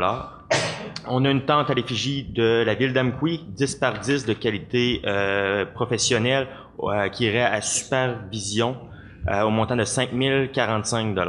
Donc, si nous additionnons la phase 1 et la phase 2, nous sommes en deçà du 25 000 $ prévu au budget. Alors, vous faites la recommandation de faire affaire avec qui? Avec les 4 compagnies mentionnées, donc la compagnie 90 33 56 96 Québec Inc., avec Scapin Staging, Multicaisse et Supervision. Alors, je comprends, Mme Diane, vous proposez? Oui. Et qui vous appuie? M. Égide vous appuie?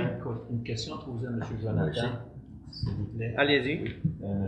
Jonathan, la tente 10 par 10 à 5045, là, ça sert à quoi, ça, cette tente-là? Dans le fond, c'est pour tout ce qui est événements, lorsqu'on a des événements, et aussi pour la console, dans le fond, pour la régie. Okay. Donc, pour que la régie, l'équipement électronique soit à l'abri. Donc, nous avons les passe-fils qui vont jusqu'à la régie pour laisser les gens passer, puis on utilise des barrières pour aller jusqu'à la régie, donc c'est à ce que ça sert. OK. Merci, M. Jonathan. Puis ça, ce montant-là, M. Jonathan, c'était dans le budget prévu. Tout à fait, nous sommes en deçà de 25 000, oui. 5.7, renouvellement de la publicité au Parc régional Val-d'Irène, acceptation du contrat et la désignation des signataires. Oui, donc c'est Val-d'Irène là, pour renouveler la publicité derrière les bancs des télésièges. Il y avait déjà eu une entente là, par le passé pour les années, les 3 dernières années précédentes. Là. Donc c'est pour le renouvellement au même montant, un montant de 333,33 plus taxes annuellement pour les années 2015-2016, 2016-2017, 2017-2018.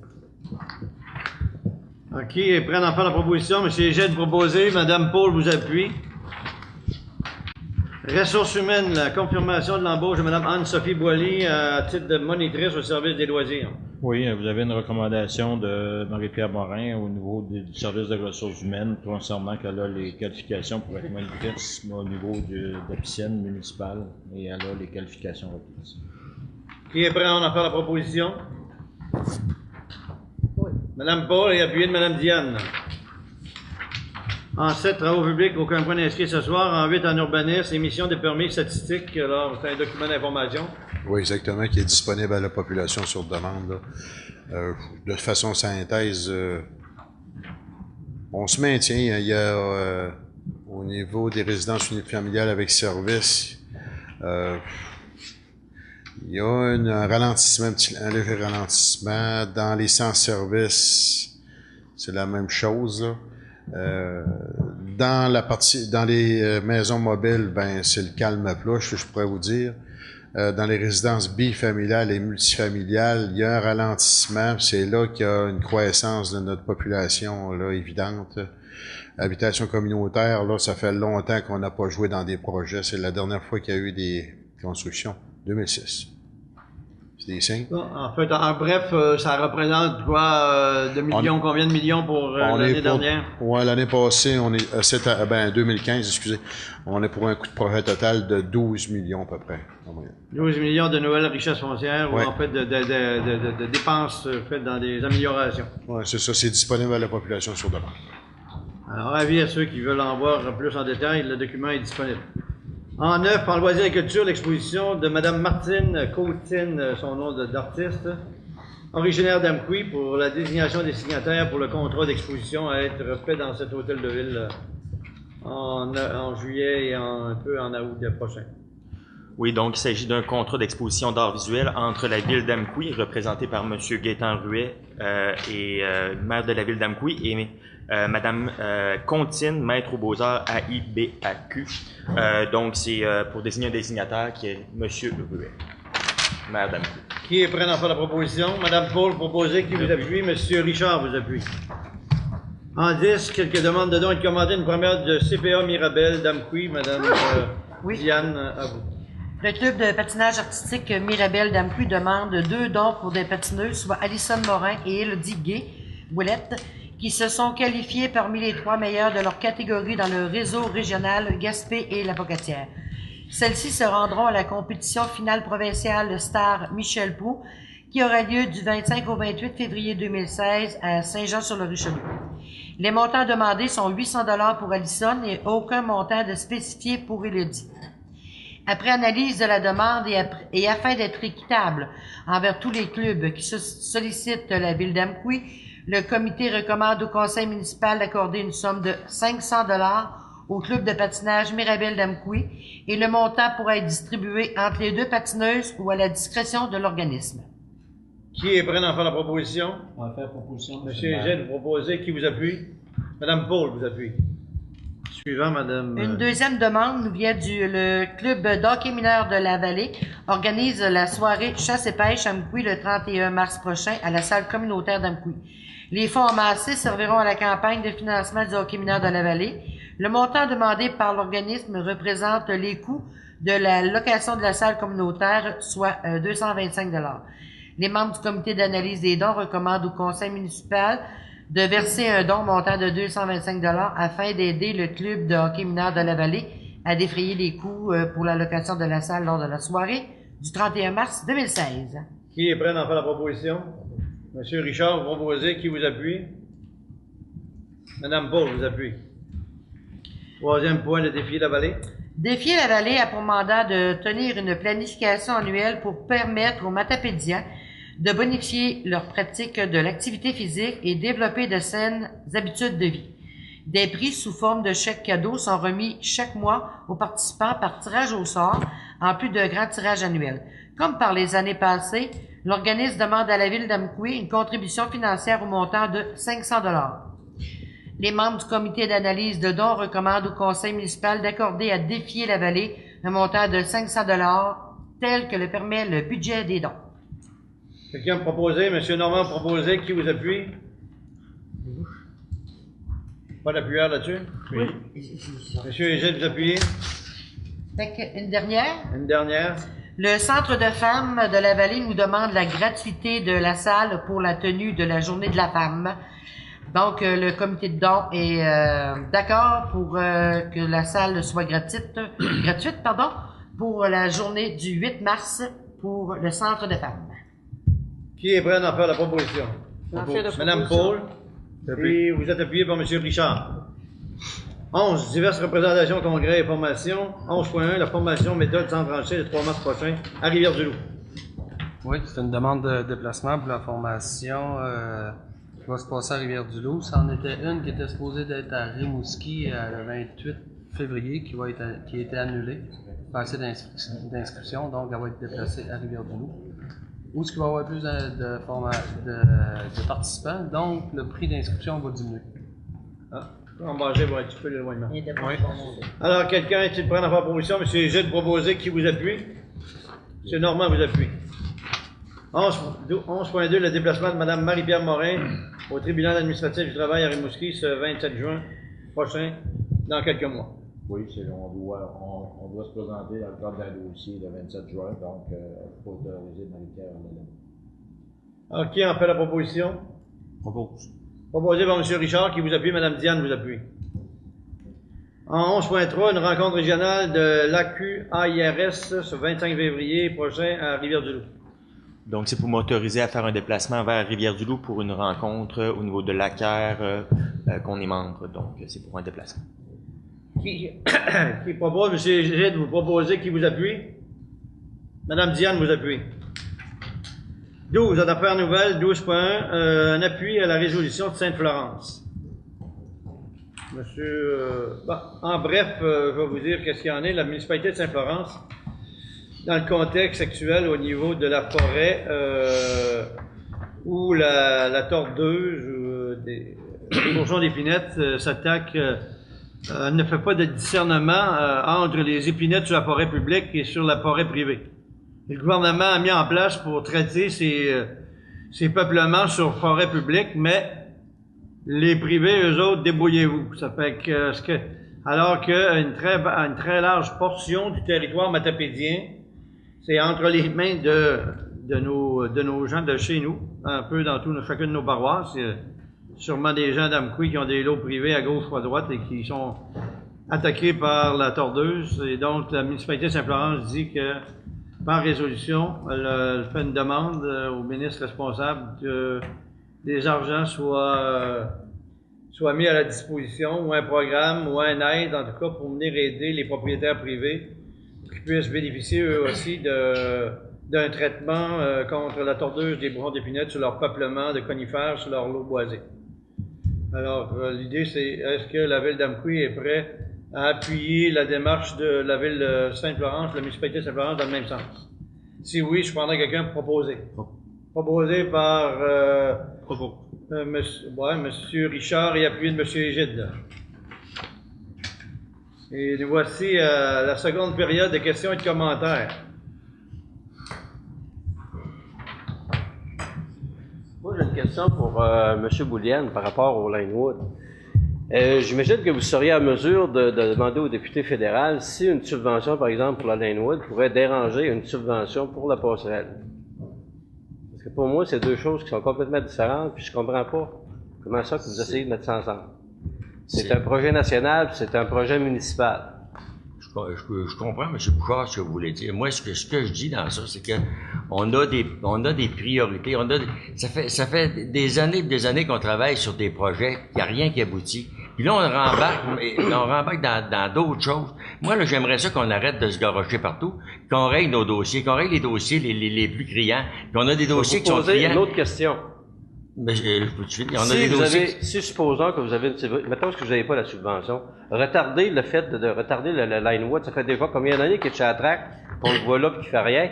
S'il était sur la traque encore jusqu'au mois de juin, ça dérangerait-tu quelque chose à quelqu'un? Il n'y a pas personne qui va parler de ça. Ben, donnez-vous un délai à s'apprécier, puis après ça, vous le vendrez. Puis à ce moment-là, vous allez peut-être avoir encore plus cher que vous auriez pu avoir aujourd'hui. Parce que tout le monde en avoir parlé, puis vous allez peut-être bien avoir peut-être bien 100 000 pièces de plus. Moi, je pense que la logique, là, c'est pas trop compliqué, là. Si t'as été en affaire un peu, puis tu sais qu'à peu près comment ça marche, là, tu vas prendre des décisions bien facilement, puis tu vas arrêter si je sais que ça n'a pas l'air à marcher trop entre vous autres, là, mais je veux dire, à un moment donné, pensez aux citoyens, puis pensez que vous êtes là pour travailler pour des citoyens. Merci. D'autres commentaires ou questions? Oui, mon nom c'est René Lamar. Puis en plus de ça, je trouve pas ça, ça ne coûtait rien. Ça coûte rien à la municipalité d'Amqui et aux citoyens. Pourquoi ne pas en profiter? Il y a pas. Moi, j'ai senti qu'à cause que M. Ruet avait travaillé seul sur ce projet-là, qui vous n'avez pas parlé, ben vous avez voté contre. Ça coûte rien à la municipalité. Voyons, embarquez là-dedans. À part de ça, là, M. Harper, là, j'ai vu dans le Journal du Québec, il a débouché un montant d'argent pour différents projets. Puis ce montant-là, il est encore là. Puis M. Trudeau va s'en servir. Puis déjà là, Montréal, ils ont présenté des projets, puis ils n'ont reçu de cet argent-là. Fait que c'est de valeur que, en tout cas, vous avez peut-être dû pour un lac à l'épaule, ça ferait peut-être du bien, mais moi, je suis très déçu de ce qui s'est passé ici cette soir. Fait que c'est pas drôle. D'autres commentaires ou questionnements? S'il n'y en a pas d'autres, j'irai aux commentaires des élus. Il y a un point pour les élus de faire des commentaires sur le même sujet ou autre sujet. Ben, je vais en faire un, puis je vais le faire rapidement. Il reste pas grand temps, je pense. Combien il reste? 3 minutes. OK, je vous laisse pour parler des journées de la persévérance scolaire. Alors, c'est sûr, lorsque ça va passer à la télévision, ça se déroule du 15 au 19 février. Alors, l'objectif des journées de la persévérance scolaire, c'est mobiliser et activer la communauté autour des jeunes pour leur parler d'efforts, de persévérance, des risques du décrochage scolaire et des avantages d'un diplôme.